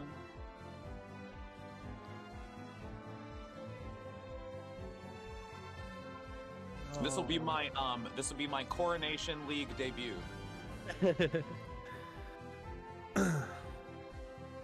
Absolutely. And Team Rock Wreckers might be interested in next season. Oh, absolutely, 100%. Would love to be. I love watching these weekly games. I'm mostly a spectator of these great league games, and it'd definitely be fun to join some kind of like. Okay, we got our first player in. 6K. Ooh, Aramaki. All right, all right. Hockey on this team. Okay, we're gonna have some heavy hitters on this team. Let's go.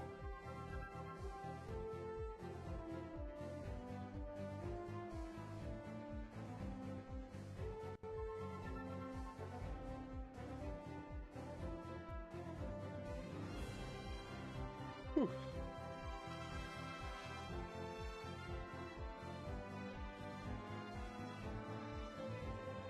It'll be interesting if we play draft mode to see if.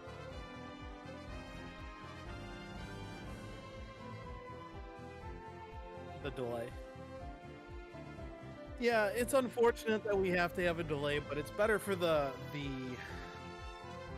Competitive experience. competitive experience and the integrity of the league.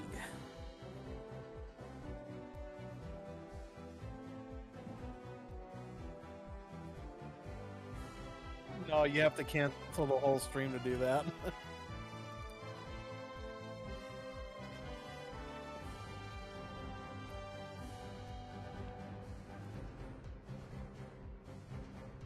All right, but we can talk in chat, so that's good. Yeah, absolutely. Because they'll get the updates in chat right away. For sure.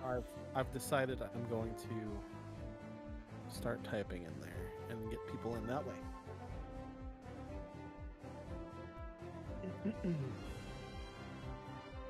Should we do draft mode for this then? I would be Oko interested. Grillo, let's go Oh, on Team Rio, Rickson. Wow. Goodness. Glad to have you. Glad to have you.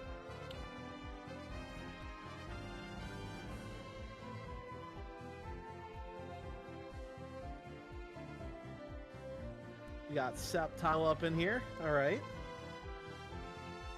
Subtile, underrated Self-care also, gamer, we got, there she is. formerly Shadow S now. We got Liv. Oh, no, Oh, Armaki, no, come a back. defection. Come a back. defection to the right Please side. come back. Please come back. Alright, they're gonna fight over jungle. Putting jungle Oh no, Griever. I honestly will not fight over No, jungle. no. Gladly. Dispensa. Lots of junglers, lots of junglers. 3 spots to fill, 3 spots.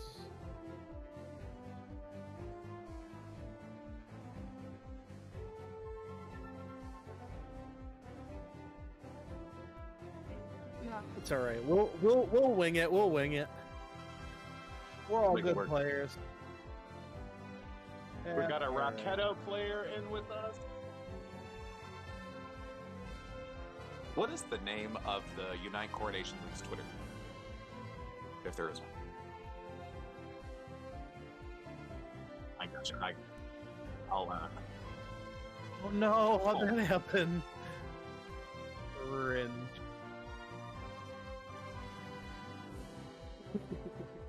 wow. That's all right with me. Everyone must point in on that territory. All right, we got our stuff We going got a full here. lobby. I'm gonna. We got it. There you go. We got a whole lobby. We're ready to rock. Oh, we're going drop.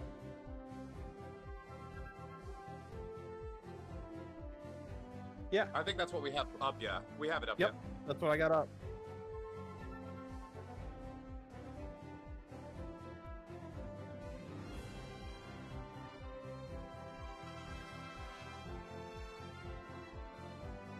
Yeah. Oh no!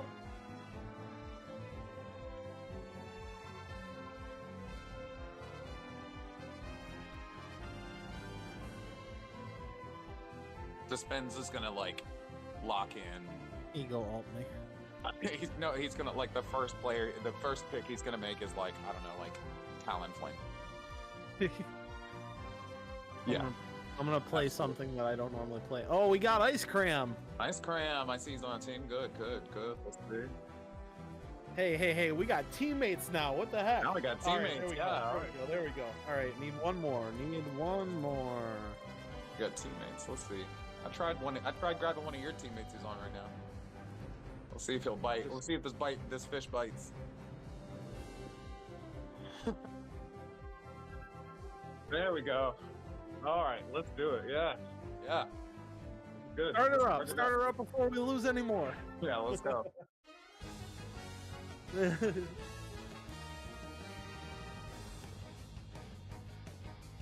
All right, sounds good. I will mute too then. We're muting in Discord. Or should I talk? Okay. All right, sounds good to me. I gotcha. All right, so my team is pretty consistent on who they want to get rid of. Yeah, we are too. Let's see. All right, We want guys. this thing out of here. It's interesting that we both are like, Yep. oh yeah, there it is. go. We were dead on here. Yeah, for sure. All right, We let's see were what dead on Dispensa with picks. that one. So both teams are going to get rid of Sableye. Both teams don't want any part of it. Now we're going to see what Rix'll pick is going to choose. It looks like he's going to maybe pick. Oh, looks like he's hovering the 3 birds. But like we said, it's going to be the supporter, Clefable. The Clefable and the supporters are going to dominate the top of these drafts. Dispensa going in with the Urshifu. And it looks like we might have a Greninja. Oh, well, Delphox. Very, Good very pick. Very good. Yeah, good job by Albilty. All right, so now for Team Rixel, we are going to see a... What I really want to see here. Oh, yeah? Right. Dragapult. Okay, so Dragapult and a Comfy. We're going to see a Comfy's debut in the Unite Coronation League. And we got Liv or Self-Care Gaming. Check out Self-Care Gaming on twitch.tv.com.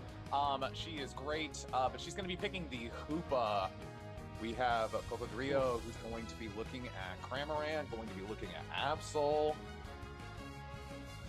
Looks like Team Rixelpick needs a bit of thickness. All right, and we got Chimi, who is hovering over the Mew. I myself, Heisenchu, have decided to pick Slowbro, one of my best Pokemon, one of my favorite Pokemon for sure. Let's see, are we selecting paths? Okay, all right. All right, everybody's going to be in our path selection phase. We probably not going to have really any Pokemon swaps at this point. You can see everybody has different item loadouts right now.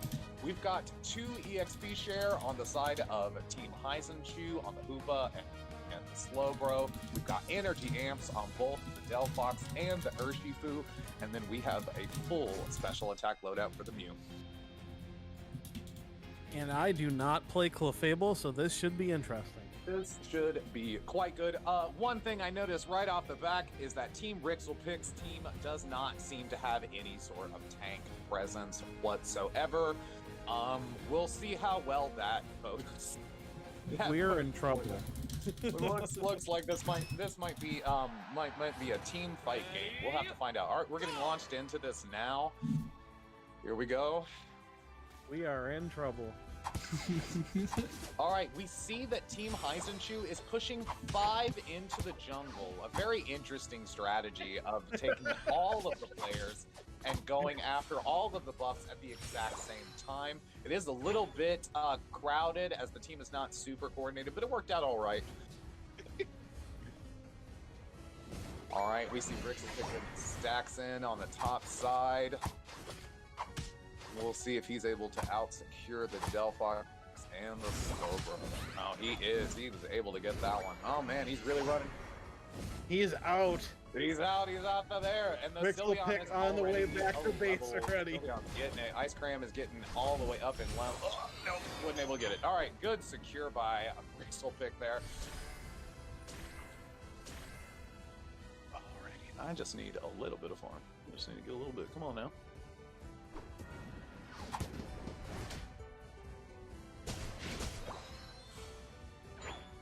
It looks like the jungler for the Heisenchu team has decided to go topside and fight really hard against the Fable and the Absol. Alright, so we see Heisenchu taking a fat loss there, going back to his base as the Delphox tries to defend. Everybody pushing on the bottom side, scoring lots of points for Team Heisenchu. 21 points in from the Mew, 20 points in from the Urshifu, and another kill on the Comfy as he gets it going. Let's go, Team Heisenchu. All right, I am still working to try to get my Slowbro. If I could just get that Slowbro, I'd be much happier. Thank you very much. Dispenza Right, with the triple kill. Okay. Dispenza with the triple kill. Just popping off down bottom. I could have told you that would happen. All right. Comes Dispenza coming in. There's a single kill from it. Can it get a double? Please. It will get the double kill. All right, Dispenza with the kills in the big beast. We're going to see which way they rotate. Looks like they're heading back to the base. They seem to not want to play anymore. They're going to go pack up their balls and go home. They're not going to go anymore. They're not going to push bottom at all. They're not going to try to take this bottom Reggie objective. We're not going to let this thing die.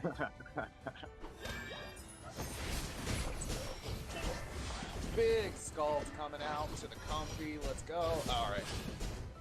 These bees are up, and we're fighting for them. Let's see if there's a big team fight here. Looks like Dispenza's out of the jungle. He's tearing his way. Let's see Rixelpick getting in trouble. Getting taken out by Team Heisenchu. Looks like Team Heisenchu is coming down here, taking over this bottom objective. God. Floors are coming in left and right. Not a lot of overcap because I didn't do my math correctly, but we are going to take this bottom objective pretty handedly. Dispenza with another triple kill. Going to rotate directly to the bottom objective of the other team's side and try to score in as many points on that bottom side as possible. We'll see if Rixelpick is going to rotate to the top objective. Looks like they might. Giving it away from the Hoopa. I love how we decided that Rick and I were going to play some games, and I'm sitting here casting while Rick is very focused on trying to not die from my skulls and is failing. I have I have a level 10 Urshifu that's bothering me. Yeah, no, absolutely. He's doing a lot of good work. So we are going to see that Team Eisenchu starts to get some poking damage done on this Regieleki. They're trying to push him, but they're unable to secure it. Now that Regieleki is bearing down on their pink forms. Oh, it looks like there is a bit of a fight happening here on the top objective. They're backing out. You see all of the different homes coming out from Mew and from such. Let's go. We see that big overcap from that Dispenza Urshifu. We're gonna see if Team Rixelpick is able to regather their morals and try to get a good push going here. Team Heisenchu has decided to transport down to remote stadium. They're no longer going to be playing in Thea Sky. They're going to be taking on these games from a different map. Oh, shoot. Oh, Dispenza is in trouble now as he's getting fought by a Dodrio that isn't in this game. All right, we see the top red Gialecki objective is going to be coming up in 20 seconds, so everybody's going to be rotating to that top objective right now. I hope this isn't confusing for anybody watching at home who thinks that I have no idea what I'm talking about. I'm genuinely a bad Pokemon here. All right, so we see Heisenchu's team has decided to swarm the bottom Regieleki. We're going to see ults flying left and right.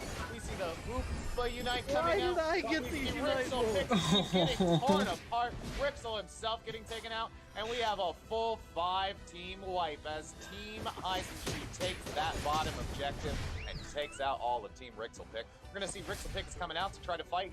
We'll see if he's strong enough. Doesn't look like it. He's going to retreat like a Rixelpick. Was and 8. we are moving towards the... Rixelpick is level 8 right now.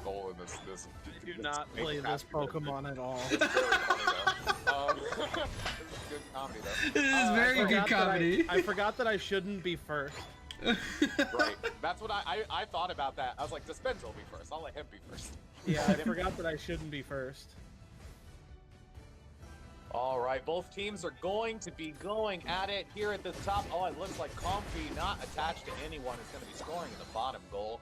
We have this Regieleki inching its way towards their top goal. We're going to see if that's going to make a tangible impact on the score of this game. We have Fable and Comfy trying their best to defend against this Regieleki push. It looks like they're going to keep it from going in, but to what end? We'll find out.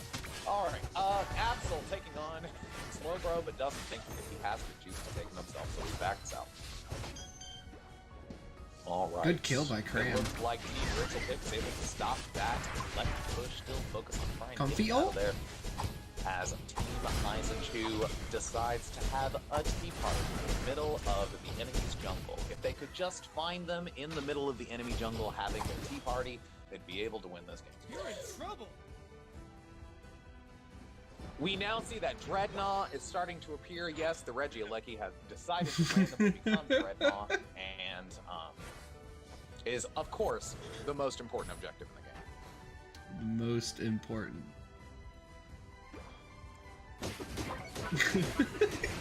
All right, we see this bottom objective coming up. It is a Reggie Ice. We see the Absol capitalizing on the teams rotating together, using their teamwork to their advantage and taking the bottom objective, while Absol is able to score a significant amount of points.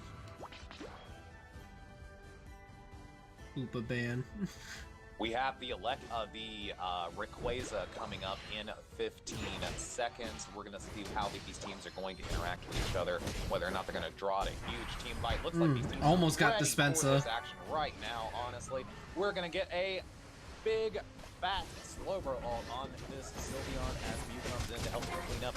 We are going to have a big brawl here. It's already popping off with the Absol ult. Slowbro gets taken down for Team Heisenchu. We have the Mew shooting out Giant, Solar Beams, and taking out the Clefable.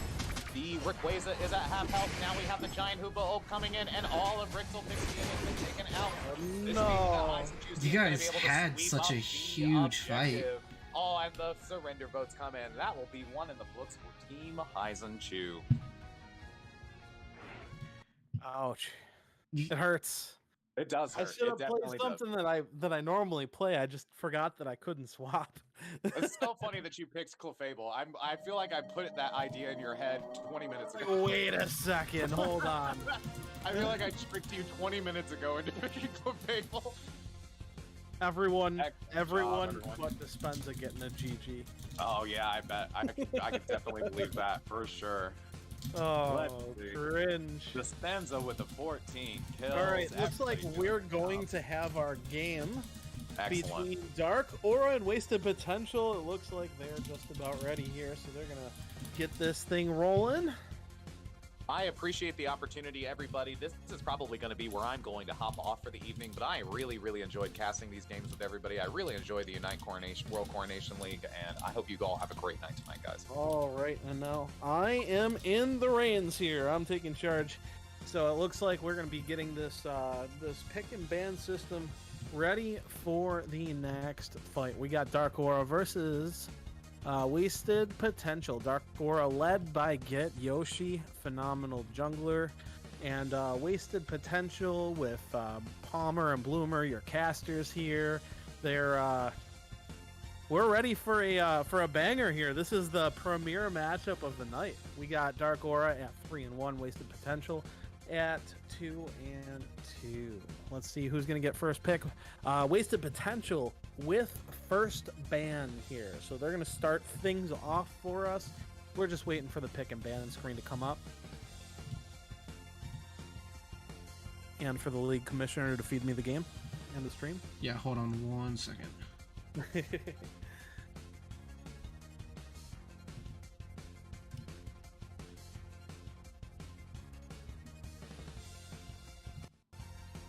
Interesting things to see here. Who is going to be the first ban? Who's going to be the first pick?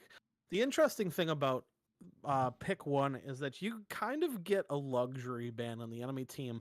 You can ban something that you know that they're good for, that they love to play, because you force the enemy team in ban 2 and ban 3 to ban the things that they don't want to see. Then you get the power back with ban 4, and then you can take first pick. So you get one of the very, very, very strong Pokemon. I like to see Hoopa. I like to see Clefable. I think those are two very strong picks first, just maybe not for me, as we've seen in the last game. But we're just waiting for the first ban to come here. They're waiting on one player. Hold on 1 second. All right. Sounds good. We're waiting on one player here.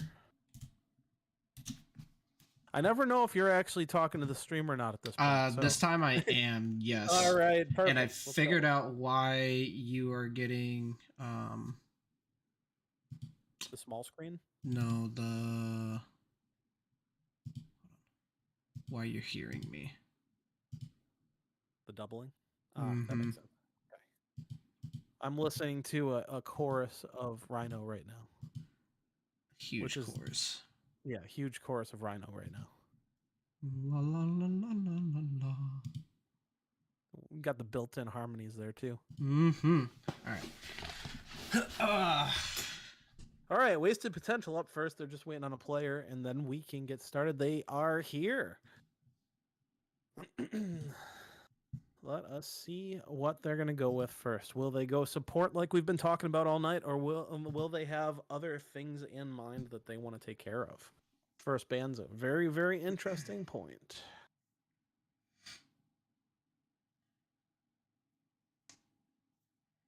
We need some Jeopardy theme song. And they're going to ban Mew with this very first pick. Mew, a great ban because it's been so strong since release. They nerfed it, but it did nothing to Mew. Mew is still one of the most powerful attackers in the game at this point, especially because it has such versatility with its Solar Beam, its Light Screen, its Surf. You name it, it's got it. And then we're going to get a second ban. We're getting the second ban from Dark Aura, the side of Dark Aura. They are going to ban Hoopa. They do not want to be out macroed since Wasted Potential gets that first pick. And then they're going to go ahead and ban Urshifu. Again, you don't know what you're going to get with Urshifu. It could be Red Bear. It could be Blue Bear. Both of them are scary and terrifying. And then we're going to get the second ban from Wasted Potential. I love this ban. This is the Blissey ban. And then they go Clefable, because now you know that the Blissey cannot safeguard the Blissey cannot safeguard Dark Aura. So the Clefable pick is safe. The gravities are good. And it can really significantly limit the choices that Dark Aura is able to use. You have to kind of focus on not picking things with dashes or finding ways around them or loading up with full heal. And very quickly, Dark Aura takes Eldegoss and Dodrio. Eldegoss first because they need their heals and they want a little bit of movement speed probably. But Dodrio, Malinaki on this Dodrio is an absolute terror. I played him the other night and he put up 98,000 damage against us. So wasn't a fun time. I was drill pecked into oblivion. And I assume that that's probably the way that he's going to go with this. Wasted Potential back on the clock. What you want to do is you want to make sure that you have something to counter that Dodrio, because if not, it will wreak havoc on your back line. So at this point, probably best to pick defenders, and just like clockwork, they pick the slow bro. They want to make sure that they can hold that Dodrio down and secure and CC it if at all possible. And then they go out and follow up with a Mamoswine. Mamoswine's still one of the strongest defenders in the meta right now. It is a nightmare to go up against with all of its freezes. And then Delphox, in direct counter to the Clefable, is off the board going to Dark Aura. Get Yoshi is a strong competitor with this Delphox. He actually was able to steal a Rayquaza against Team Radiance in the Unite Mics play. They won the set and they went on into the finals. Nice.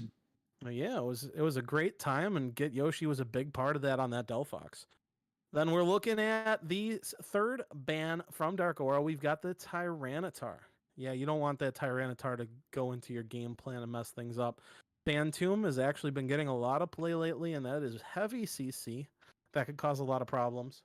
Ancient Power, the moveset that most people go with, that's just can chase anything down. Waiting on the third ban from Wasted Potential. Which way do they go? Do they ban Tank? Because Dark Aura does not have any kind of front line right now.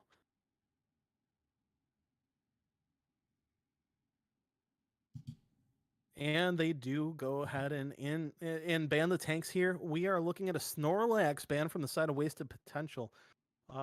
Can't stop them on the side of Dark Aura is a very, very good Snorlax. They must have had a little bit of inside information. They don't want that jungle invading Lax to be any part of their game. So we're moving on over to the Dark Aura side with the fourth pick overall, or the fourth pick for their side. And it looks like the pick is in. And we have Mr. Mime.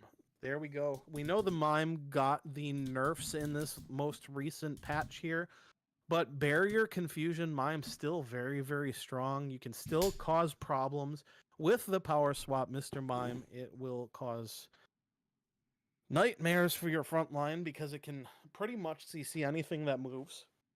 So it's good to get that off the table so then Team Wasted Potential is not able to stun the Dodrio with it. What is Wasted Potential's answer at this point? We are at their fourth pick. They do need some damage here. They haven't chosen anything with damage just yet. So these are really the bread and butter of their comp here. Can they put something together to counter Dark Aura?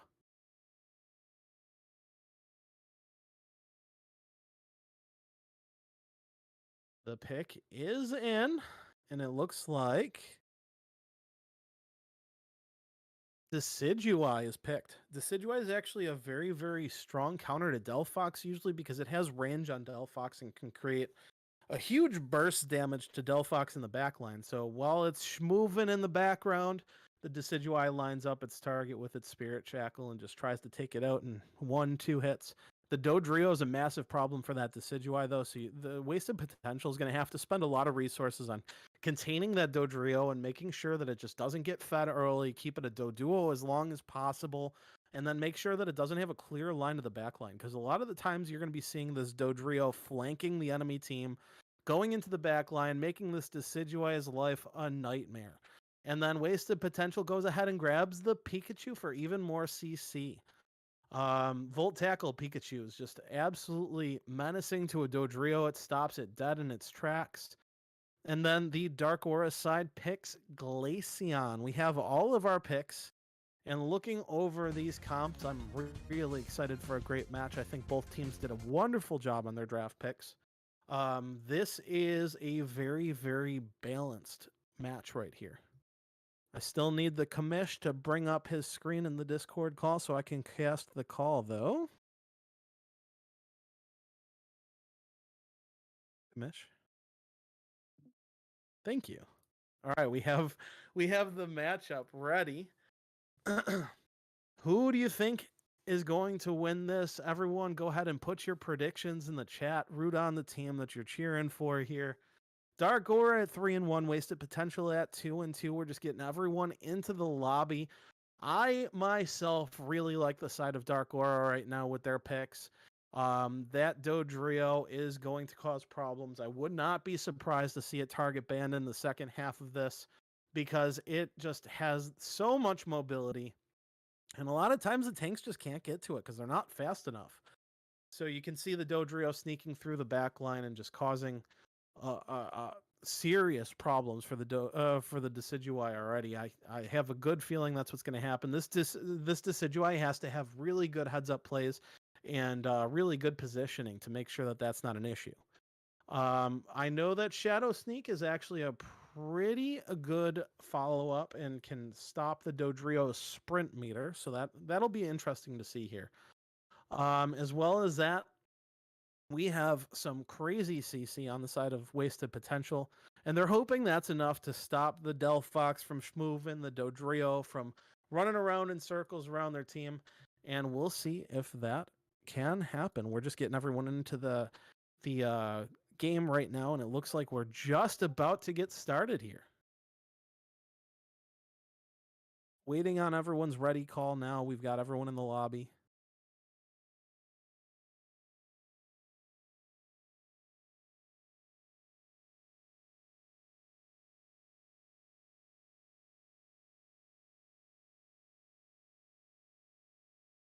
All right, both teams have readied up, and we're going to get this thing started here. A little bit of information about the match right now. Looks like I expect, as expected, the Dodrio with the attack weight Floatstone Razor Claw. Pretty standard build for a Dodrio. You want to maximize that attack. You're going to probably see it be stacking in the top lane, as Malinaki is very known for his top lane play. We have Energy and Buddy Barrier on the Pikachu for real Jess. You want to use that thing as a Unite machine. It's also got the Muscle Band, which is very, very helpful for Pikachu.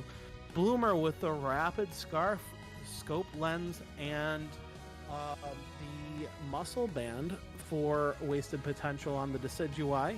Wondering if we might actually see a Razor Claw Decidueye instead of a Spirit Shackle. Would be surprising to see, but I've seen it before. Green ET with that Rapid Scarf on the Mamoswine does so much damage. Palmer with the Assault Vest on Slowbro, very important to notice because that'll eliminate some of the special attack from the side of Dark Aura right now. And we're getting this game started. We've got Can't Stop Him on the Eldegoss, surprisingly. Normally the Mime or the Snorlax, but it's got X attack. You can see it stopping the top laners from attacking in the top lane, most likely. Get Yoshi on the Glaceon, probably going into the jungle here. All right, and we're getting this thing started here, and it looks like Bridget on the Clefable. We got Green ET on his Mamoswine. He's always on that thing, and it looks like the Decidueye is going into the jungle. On the opposite side, Dark Aura with Eldegoss following the Glaceon into jungle to make sure that there's no kind of jungle invades. And the Mamoswine is invading, but it realizes red buff's taken already, and they back off. Now they're going to the opponent's side, and they're getting ready to stack over here. Palmer over here trying to stop the Decidueye from getting its, not the Decidueye, but the Dodrio from getting its stacks. Green ET with a great secure on that mid Baltoy to stop the Dodrio from getting Eos energy to put into the goal. Green ET is pressuring onto the enemy side. They want to make sure that they can secure this mid farm, and a huge secure from Palmer on that Slowbro. That water gun, one of the best secures in the game. They go ahead and back off to base. looking like Rat Cube down in the bottom lane on that Del Fox, waiting to get the movement started. We've got the Mime ready in the bot right bush. In the meantime, we're getting the gank from the Decidueye in the bot lane. They're ready to push these bees, but the Glaceon comes down to match. They're both sitting in the bushes, and this fight's getting started. Galadite, huge confusion on the Swablues here, and they're just going to Clefable heal on the way back. Wasted potential. Decidueye going back in the jungle, and we've got in the top lane, can't stop him, pushing off that Mamoswine there. Molinaki going into the mid, trying to get his level 5. He is Dodrio now, so the peckening has begun, and immediately he goes to bother the Bloomer in the jungle. He goes ahead, gets that red buff. Now he's got to get out of here. He's being slowed. He's being slowed very, very, very much. And Bloomer's going down to Molinaki. Palmer just a little bit late getting there, unfortunately, but who can see the Dodrio? And it's stuck in the flux zone right now. He's trying to get out. Molinaki might be able to get out. No, he's being chased, but he's wasting a lot of time for the side of wasted potential here. In the meantime, in the top lane, we've got can't stop him on the Eldegoss pushing the lane. Molinaki still running around in circles with the Slowbro following. He is wasting so much of that Slowbro's time. Slowbro's not able to move. Green ET putting in 30 points in the top goal. Wasted potential takes the lead 52-37. In the meantime, Bloomer looking towards the mid farm, looking for mid farm, but we've got 3 of Dark Aura in the bot lane. Get Yoshi getting there with the Glaceon. They're ready for a team fight here. They're keeping 2 top. They have 3 in the bot lane, fighting over this Indeedee. Who's going to take it? It's going to be Rat Cube, it looks like, with the Mystical Fire. Now we get the fight for the Swablu. Galadite forces the Swablu back, but Bridget is going to put the gravity down. They get a little bit of that mid farm there. Bloomer looking for that level 9, still doesn't have it yet. Glaceon getting level 8. It has a Unite move right here.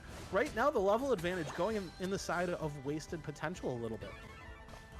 Now we've got a little bit of a fight breaking down in the bot lane. It looks like they are just going to rip this while Yoshi's trying to get his Unite move. And he does get his Unite move. Huge damage going on to Bridget. And Bridget goes down. The Registeel is healing as the fight's going on. But Rat Cube goes down by a huge Scald. Palmer following up on Get Yoshi. Huge Scald in a slow. And he does go Spirit Shackle. The Spirit Shackle gets Get Yoshi in the back of the head there. He goes down for the KO. Palmer going ahead and putting huge damage on that Dodrio. And Dodrio comes back, but Pikachu, Real Jess, able to stop that. Molinaki just causing mayhem in the back line, taking out the Pikachu afterward. They don't really get a whole ton of value off of that Registeel because of the fact that Dark Aura was able to get KOs from there. Now we've still got 3 in the bot lane to 2 for wasted potential. Bridget trying to farm up with Palmer. In the meantime, Molinaki in the mid farm, taking as much of the mid farm as possible. That Drill Peck clears farm so fast, and he's looking back towards the enemy side, trying to sneak behind the Decidueye, it looks like, but no, he comes back. In the top lane, we've got Bloomer pressuring with the Spirit Shackles, but Molinaki is here. Molinaki retreats from the fight as Green ET's Mamoswine Unite move goes off, and it doesn't really get a whole ton of value. They are pressuring and poking at the Mamoswine, and the Mamoswine goes down. Molinaki going back towards his midsection while the rest of Dark Aura is staying top to pressure onto this Regieleki here. Molinaki looking for an opening to the backline, but decides he's gonna there comes the opening, he's gonna pressure on the Decidueye. No, he comes back into the fight, and it looks like Get Yoshi with a big Unite move. Get Yoshi goes down. Real Jess takes out 2 of Dark Aura for a KO streak there. Green ET pressuring, doing a great job of zoning here. Bloomer getting a little bit of pressure with those Spirit Shackles. They're able to get that gold down to 1 in the top lane. Molinaki trying to fight Green ET off, but Green ET just wants that gold gone over a cap of 6. Real Jess wearing down this Regieleki, just trying to get it down as fast as a Pikachu can, and they finally take the Regieleki down. Molinaki wants to make sure that he gets some experience back for this, so he's going ahead and watching over this blue buff, trying to make sure that Decidueye is not able to farm up, and he takes the blue buff, but he's surrounded right now. They don't know. A huge drill pack on Real Jess, and Real Jess goes down to Molinaki. Molinaki on the Dodrio coming back. Galadite is able to force them back, but gets a huge block. He's able to make it back to the base. In the meantime, Bloomer gets caught out by the flanking Dodrio. We've got a whole huge team fight here. Oh no, we're frozen. All right, huge mime ult coming off from Galadite, and then the Mammoth goes down, and the Slowbro goes down. Malinaki putting huge pressure in the back line with their support from the Mr. Mime. Bloomer tries to secure it with a Spirit Shackle, but is unable. They're putting in 40 in the top lane, but Green ET is able to stop it. Green ET pressuring, can't stop him, forcing him back, trying to take as much of this mid farm as possible. The Rapid Scarf doing a great job making sure that Green ET gets as much of this mid farm as possible. In the meantime, in the bot lane, Galadite's putting 40 in at the bottom. This is a very, very even match right now. 86 for Wasted Potential, 107 for Dark Aura. Right now, Rat Cube trying to pressure in the bot lane with the Delphox Mystical Fire Flame Charge set. We're meeting towards the mid here. We're in a little bit of a mid-game lull while both teams are kind of staying on their side. In the bot lane, can't stop him, putting pressure on Bridget, trying to poke at Bridget enough to create an opportunity while Get Yoshi's farming the midsection. We've got 15 seconds for the Regieleki in the top lane. Real Jess is ready for it, but Malinaki is going up there to take care of that rat. All right, Malinaki's slowed here and can't get themselves into the fight because of the Electro Ball. And we've got a fight in the bot lane. We've got 4 people for Dark Aura playing down in the bot lane. They don't really care about this Regieleki so much. They want to get turning on this bot lane. We only have 30 seconds to Rayquaza with only 1 goal down, but the team with 1 goal down is actually in the lead. Malinaki with a huge pick on Real Jess right there. And then Bloomer goes down as well. 2 KO streak for the Dodrio in a huge play, but unfortunately Yoshi cannot get the points in at that point. They were going for the most maximum overcap, but because of that they got stopped a little bit. Dark Aura is still in the lead though, farming up, trying to make sure that we have Unite moves ready for this Rayquaza fight, and they are kind of split right down the middle. They are Dark Aura is fighting from the bottom right side because they have their goal up right there, and it's easier for healing. Get Yoshi trying to farm up as much as possible while Real Jess is pressuring on the Rayquaza. The fight's moving down to the bot lane. A huge Scald from the Slowbro, and then Rat Cube with a huge Mystical Fire Flame Charge just trying to poke damage at him. But then we get the huge Mamoswine ult right there, trying to catch Galadite out, but there's a big Unite move from the Mime.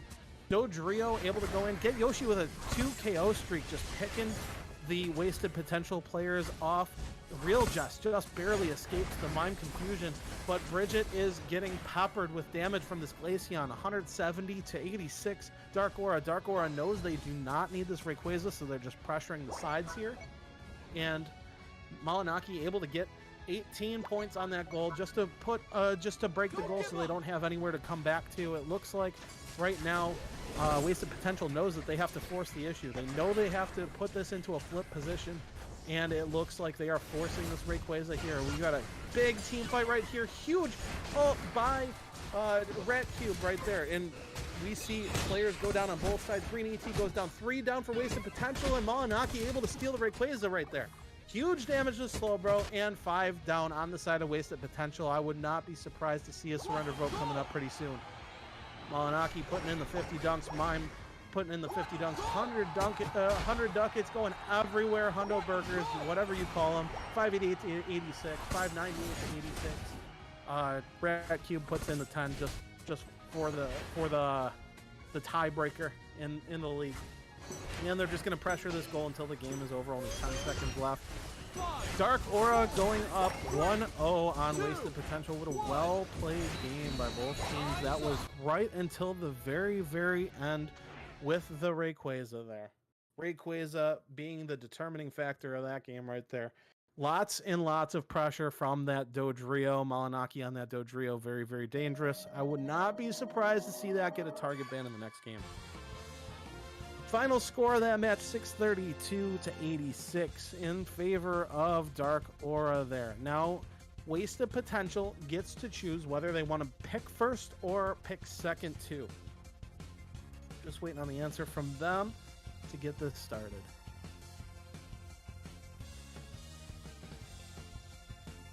All right, and looking over the stats of the game, as expected, Molinaki with 11 KOs, 2 assists for the MVP on the side of Dark Aura. In the meantime, Palmer on the side of Wasted Potential with the MVP, 2 KOs, 5 assists. Let's check out the damage numbers here. And leading the side for Wasted Potential was Real Jess with 50k damage. And on the side of Dark Aura, 66k damage to Rat Cube, and almost a tie between Get Yoshi and Molinaki with 65. So damage evenly spaced out between Dark Aura. Not as much for Wasted Potential, but that's to be expected. Bridget with those huge heals, 65k heals. Can't stop him with 42k healing. Not a bad number for an Eldegoss. The difference maker here, really that Dodrio able to get into the back line. Unfortunately, Bloomer wasn't really able to do much about getting picked out. Decidueye doesn't really have a whole ton of mobility, so that stops him from being able to escape those bad situations. Dodrio is just so fast and they can escape pretty much any situation. So I expect Wasted Potential to really take care of that in their next ban phase. All right, just waiting on the pick bans for number 2. Waiting on Wasted Potential to choose whether they want first or second 2 still.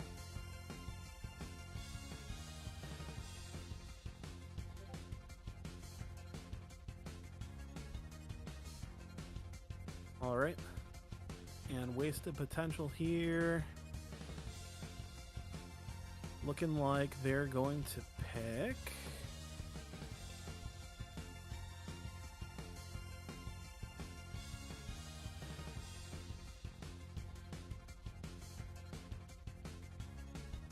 They're really trying to decide which is the most beneficial right now, taking a little bit of time to figure out whether they want to go first or second here. In my opinion, I think they're pretty even right about now, especially with the addition of Clefable being one of those really strong mons. With Sableye and Scyther out of the game, however, it kind of steers things in position for the second 2 sometimes, because there are still a couple really strong picks that you can get with the second 2 now. All right, Bloomer from Wasted Potential has decided they are taking first ban here, so they're getting ready. We're going to go ahead and pull up the draft picks right now. Moving on over to the draft pick screen. Wasted Potential with first.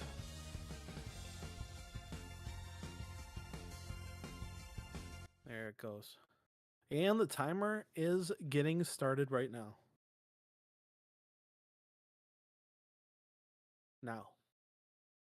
Never mind. Almost.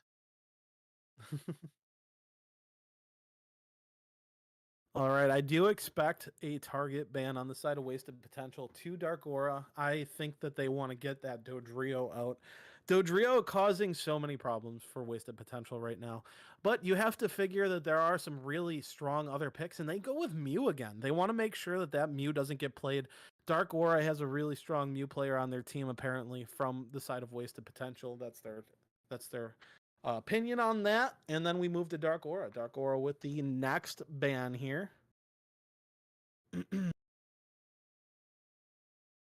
Interesting to see. Hoopa also banned again. You don't want to get out macroed with draft format. Hoopa is such a difference maker in draft format, just because only one side can get that kind of macro play.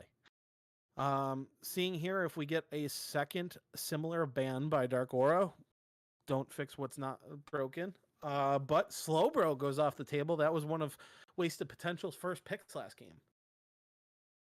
Palmer must have left a lasting impression on Dark Aura with that Slowbro. Moving over to the second ban on the side of Wasted Potential. Will they go ahead with the target ban, or do they want to get something off the table, one of the strong Pokemon? We have Blissey on the table still. We have Clefable on the table still. So they will get healing one way or the other.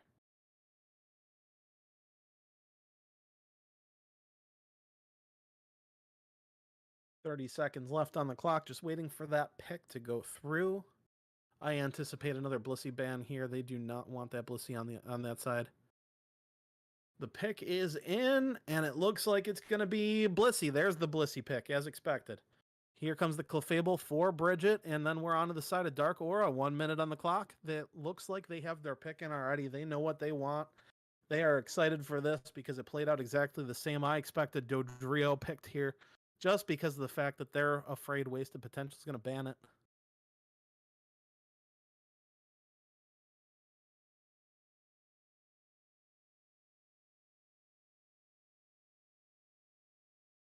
Waiting on the pick.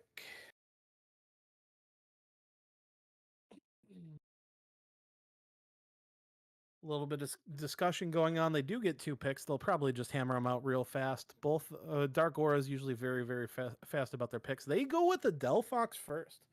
They want to make sure they can negate the healing from the Clefable with the Unite move. It was a huge impact last game. Delphox is a great Pokemon to have on your team. Dodrio as the second pick, as expected. Dark Aura a little bit light on the tank side, but Wasted Potential can do something about that right here. They can make sure that they pick their tanks. I expect them to probably stay with that Mamoswine, green ET Mamoswine Menace. Caused a lot of problems early game for the Dodrio of Malinaki. Unfortunately for Wasted Potential, Malinaki able to eventually get stacked up and leveled up.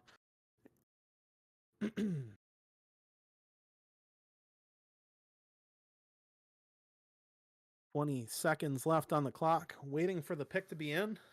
Hopefully we don't get another random pick, because I have a feeling a Crustle is going to come up in a random pick next time.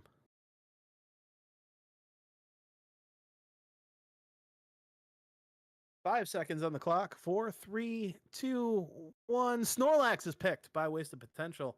We got a buzzer beater right there. Now they have a second pick that they can make in a row. They're really taking their time on these tank picks. They want to make sure that they get the most out of this. They want to make sure that they are beefy and can't get taken down as easily as last time. Surprising to see Urshifu not off the table yet. Still an option. 40 seconds to go for Wasted Potential.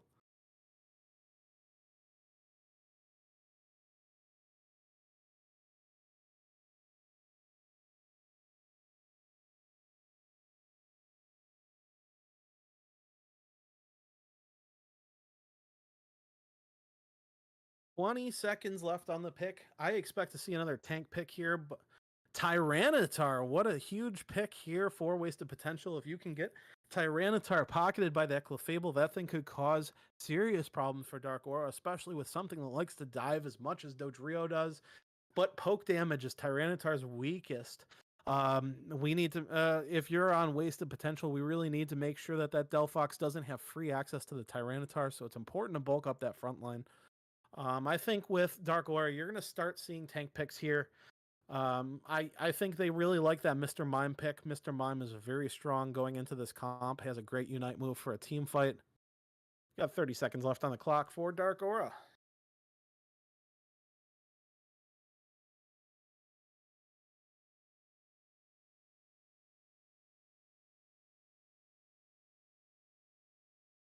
And we get the Mamoswine from Dark Aura. Very, very, very strong pick right here. This Mamoswine will cause problems in a backline. It looks like what Dark Aura is trying to do is make sure that they can disrupt Wasted Potential's jungler as much as possible. That Mamoswine has the Unite move that can just absolutely hinder the rest of the team, so then the Dodrio gets free access. I believe that's what they're going with, and Dark Aura has the third ban here. What are they going to ban? Are they going to take away some of the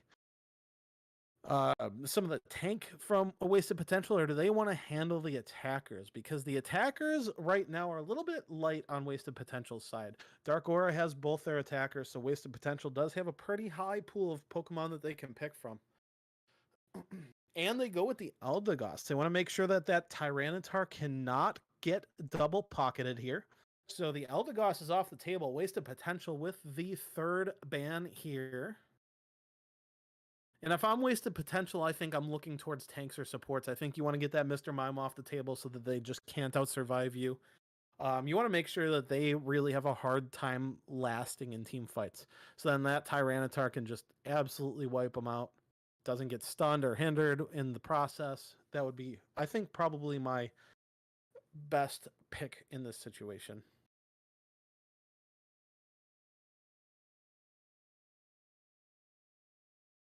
"20 seconds left on the clock for wasted potential."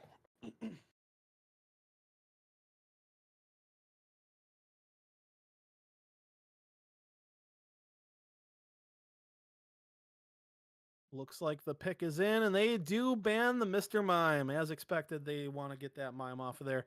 The clock reset. We got 1 minute on the clock for Dark Aura. I think Mr. Mime is a great ban right there, making sure that Dark Aura doesn't have the front line that they want. They have a lot of mime players on Dark Aura. It's been so strong for such a long time. Barrier Confusion, very, very, very strong still, even though it did receive nerfs in this last patch.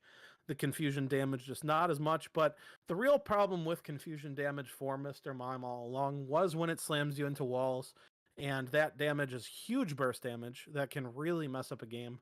I probably would have liked to see Wasted Potential also use that, but Dark Aura going with the Blastoise. Blastoise can be used either as an all-rounder or a tank, depending on how it wants to, depending on how it's built up, whether it's using special attack enhancing items or it's using defense enhancing items.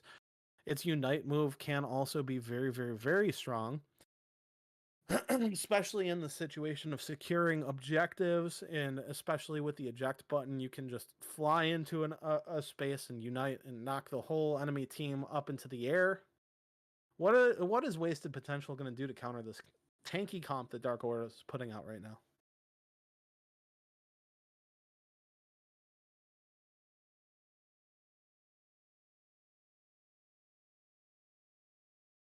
Looks like 10 seconds left on the clock for Wasted Potential. They really want to talk this out amongst the team, make sure that they get the most out of this pick. And they liked the Pikachu from the last match. Pikachu did a lot of work for them. Real Jess was very, very good on that Pikachu. Surprising not to see a top laner just yet, but top laner has already been picked for Dark Aura, so they probably have some time on it. It's probably good to get the lane mage out of the way. Get Yoshi has his pick now. He can pick Delphox, but he can also play a ton of different Pokemon. He is a Greninja main, so it would be interesting to see that be picked right here. Or you could always go with the Glaceon again. The Glaceon never let them down.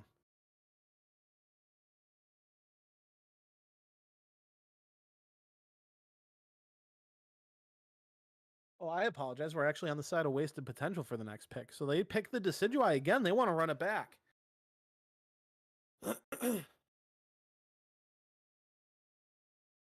I do want to see a little bit of mobility out of Wasted Potential here. Unfortunately, the Decidueye, in my opinion, is just way too immobile to be going up against that Dodrio. And Dark Aura actually going with the Espeon. They value the CC of the Espeon. But it could also go with the Stored Power build. Stored Power is very, very mobile, and it's been picked a lot lately in the meta. You're seeing a lot of people win with it, and it also does a lot of slowing to the enemy team. It's a very, very, very difficult thing to go up against, especially with sure hits with Future Sight. So we're going to get this game started. We're just waiting on everyone from the two teams to load into this. We got Dark Aura up 1-0 on Wasted Potential right now. Team is filling into the lobby here. Wasted Potential on the blue side and Dark Aura onto the orange side here. Just waiting for that to pop up. Remember, you are the only person that can see that. Yeah, I know.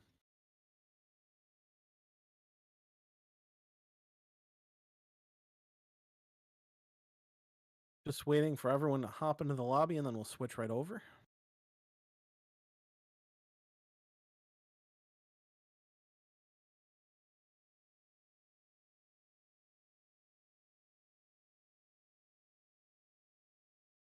All right. The lobby is full. We're just waiting for the ready signal from both teams, and then we'll switch it over to the lobby.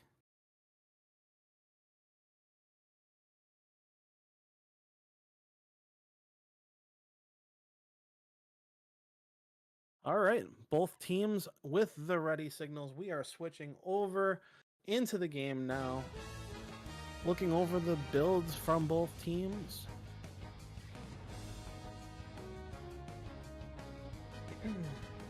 All right, and this time we're seeing Again, Real Jess on that Pikachu. Palmer going with the Tyranitar. Green ET with the Snorlax. Nothing too out of the ordinary on the side of Wasted Potential. Looking over the builds on the right-hand side with Dark Aura. Get Yoshi with that cooldown reduction build in the Wise Glasses. Full heal, making sure that they cannot get CC'd. Can't stop them. Going with a focus band, special attack specs, and an experience share, making sure that they fill that tank role right there. It looks like 2 experience shares on the side of Dark Aura, only 1 on the side of Wasted Potential. Oh no, I apologize. 2 on the side of Wasted Potential, both tanks and supporters with the experience shares. And we're about to get this game started.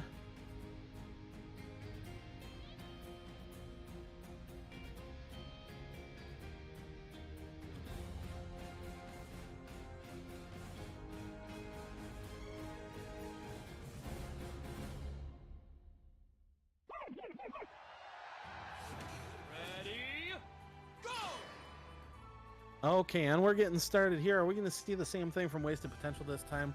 We're going to see the Decidueye going into the jungle. Bot lane is going to be the Snorlax and the Pikachu. What a pain that is going to be. In the top lane, the Clefable with the Larvitar. On the right-hand side, the orange side with Dark Aura, we see Dodrio going to the top lane. Mamoswine following the Delphox into the jungle this time. Get Yoshi on that Delphox. We've got Ratcube on the Espeon in the bot lane, along with the Squirtle. By Gellert. Oh, I apologize, actually. It looks like Can't Stop Him is on the Squirtle here. Go ahead and get your predictions in here. And we've got Green ET going ahead and trying to stop Farm on the right-hand side from going to Dark Aura. It looks like there's a lot of pressure down in this bot lane by the Snorlax and the Pikachu. Both Green ET and Real Dust putting a lot of pressure there. The Espeon is able to evolve there.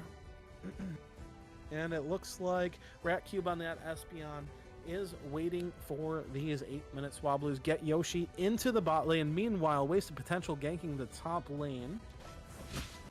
And Galladite on this Mamoswine here. They get a whole ton of farm out of that, even with the jungler coming to the top. Molinaki is evolved into Dodrio right now. We see an Electro Ball on it, can't stop him, but it doesn't do enough to slow him down because you can't stop him. Molinaki over here just giving the Wasted Potential side jungle a problem, taking everything from it, really taking their jungle here. The Bloomer comes back to see the red buff, and unfortunately Molinaki is there. Is he going to get it? He is going to get... well, Bloomer still has red... No, Bloomer's red buff expired. Molinaki gets out with the red buff there. Not a whole ton going on right now. It's the lull of the game. They're waiting for the 8 minutes here. Galladite and Molinaki, Mamoswine, and Dodrio getting to this mid section right here. Can't stop him and get Yoshi into the mid as well.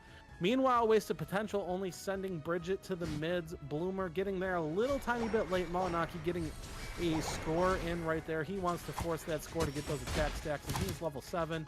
He is slowed, however, and Molinaki goes down to Bridget.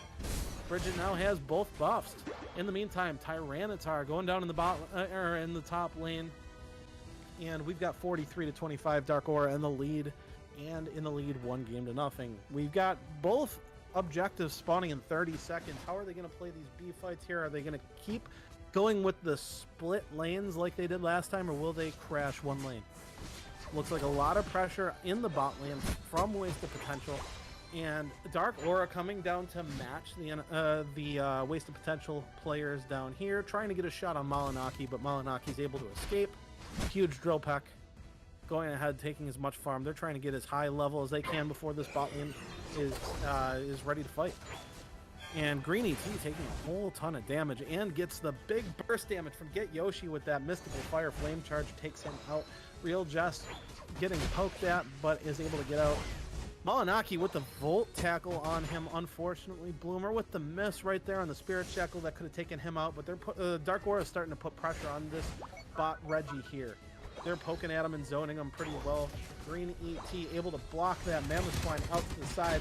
They're putting a lot of pressure here in the back line. Molinaki goes ahead and forces that Decidueye, Bloomer the Decidueye, back into the Mamoswine, and then they go ahead and take that team fight 4 people in the bot lane for Dark Aura. They're going to have the scoring here. Only 15 left on the bot side. Meanwhile, can't stop him in the top lane by himself.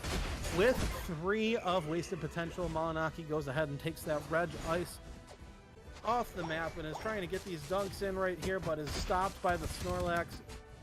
Huge drill pack. Gets the Snorlax off there. They're just trying to get this off the map. They want the best overdunk they can get, though. 3 still in the bot lane for Dark Aura. They want to take this lane from wasted potential. Wasted potential in the meantime, trading for the Regieleki up the top lane. It goes straight into the first goal. Decidueye with a 19 dunk, trying to break that top lane. 76 to the side of wasted potential. Palmer with the shield. The shield saves Palmer's life right there, and they are retreating back to base. Malinaki, huge drill pack from the Dodrio, and uses its ult to get away. Meanwhile, it's looking... we got an ult from Galadite right there, Galadite 74, and we've got a match between 2 heavyweights here, Tyranitar versus the Mamoswine, and Mamoswine just kind of walks away, as he should against the Tyranitar. Big damage going on the Bloomer, the Decidueye, and the Unite move from Can't Stop Him catches the Decidueye trying to run away. Tyranitar and Clefable both together up here trying to make sure that they can fend them off, fend Dark Aura off of this goal.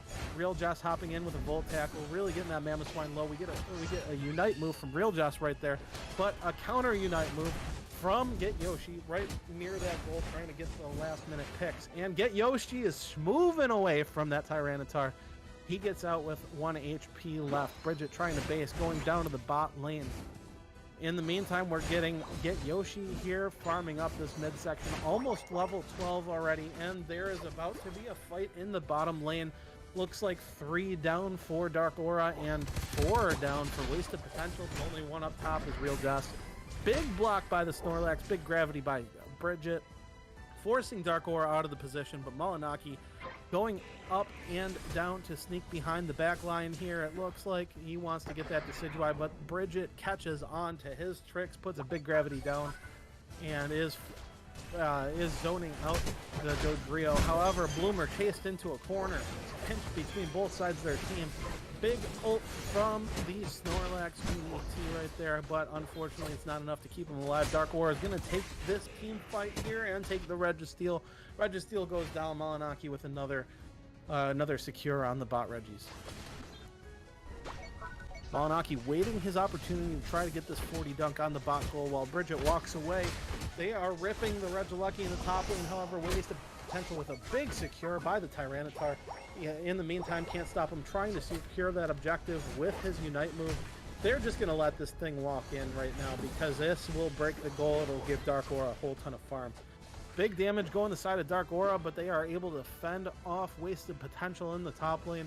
Right now, Bridget trying to force Malinaki out of their jungle. He has been a pest all game long, and he's going to go ahead and try and take this blue buff. He does get the blue buff, creating 2 pops him up into the air, but he uses the Unite move to escape. Real Jess catching Malinaki out, trying to make sure that she can knock Malinaki's health down all the way, knocking him out. Malinaki with big drill pack health recharge. Get Yoshi also helping farm the midsection right now. In the top lane, we've got Wasted Potential pushing this Blastoise of Can't Stop him, trying to get this mid farm. Real Jess secures the big Altaria right there, but we've got teams separating, trying to retreat, trying to heal up for this late game fight right here with the Rayquaza. 2 minutes, 20 seconds left on the clock. Dark Aura up in the lead, 152 to 96. Real Jess and Bridget taking position in the top left bush, watching this top left goal here. In the meantime, Dark Aura trying to fight out of this bottom right-hand side because they do have their base up still. They still have their goal zone right there, and Palmer looking for a fight, walks right into the middle of the area, gives one a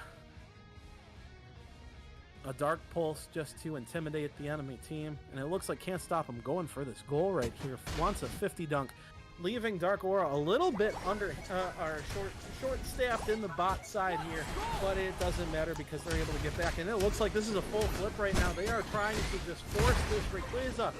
And who gets it? Who gets it? Wasted Potential with a huge steal. Snorlax with the secure. Wasted Potential pushing the opponent's side. They need to get dunks out of this. They need to, but Bloomer goes down. Tyranitar going into the top lane. Palmer trying to get this 50 dunk right here, but his shield is low right now. It's 196 to 280. Right now, the difference is less than 100 on the side of wasted potential here. Dark Aura can fend this off right now, but Palmer right now trying to farm as much as possible to get another dunk in. I believe he's the only one left with a shield right now. Molinaki headed to this bottom path here. They want to stop wasted potential from getting that bot lane goal. Palmer right now trying to figure out what the best opportunity for scoring this is. He doesn't want to take too much AOS energy, even though it looks like he's probably going to need the whole 100. Doesn't want his shield broken, but he's forcing his way into the main base right there. Meanwhile, they're just poking up at this top lane. The Tyranitar is turned away. He's getting pinched by the Delphox. The shield is broken.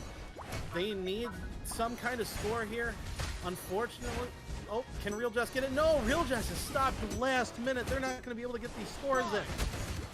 Unbelievable base defense on the T1 goal right here, and I believe that is it. Dark Aura is going to take this 2-0 as Get Yoshi gets the 3 KO right there. Really unfortunate circumstance that they were able to take that Rayquaza, but all the shields were demolished by the time they were able to leave the Rayquaza pit. Huge plays from the side of Dark Aura to make sure that that happened, forcing them to go, forcing wasted potential to flip the objective. They were able to secure it, but just took way too much damage by the time they were able to get out of there. Huge KOs by Get Yoshi, but can't stop him. The MVP of the game with 6 KOs, 6 assists, 111 points. Get Yoshi, 8 KOs, 13 assists. Galadite, 5 KOs, 13 assists. And this time they kept Molinaki in check a little bit with the 38k damage. Get Yoshi, however, made up for it with the 73k damage this time. On the side of wasted potential, the lead damage was Real Jess again with 48k. Not a lot of fighting going on through the midsection of this game right here. They wanted to make sure that they focused on separating and not causing any team fights that shouldn't have happened. They didn't want to feed the enemy team. Looks like the team levels were pretty even across the board. Get Yoshi getting to that level 15. Can't stop him to the 14. Meanwhile, on the other side, Palmer with the 14. Real Joss is 13. Bloomer is 13. And there we have it. Dark Aura goes ahead and moves on to 4-1. Meanwhile, Wasted Potential drops to 2-3. Wasted Potential still on a playoff spot at this point. Huge game from Dark Aura to keep a demanding lead on the Rayquaza division. Or in the Rayquaza division. Alright, and then it looks like next week we are going to have, or I'm sorry, tomorrow we have a couple special things here for you.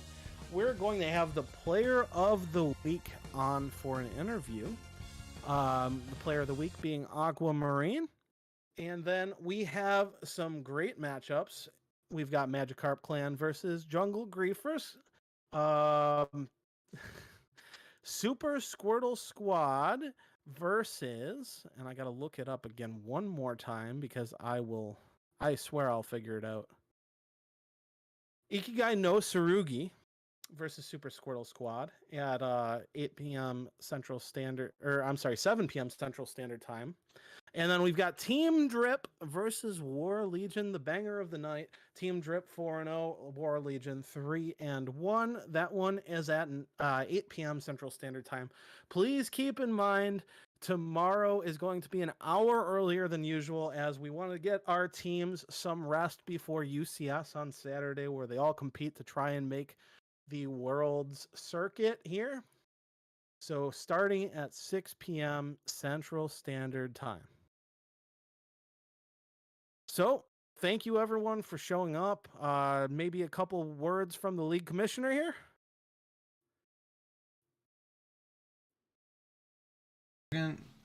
Hello everybody, and thank you again for watching the league coordination today. It was we're going into week 5. We're halfway there. We got another, obviously, 5 more weeks, and then 2 weeks of tournament play. So definitely stay and stick around for a lot of things coming around. So the only thing I can say is games tomorrow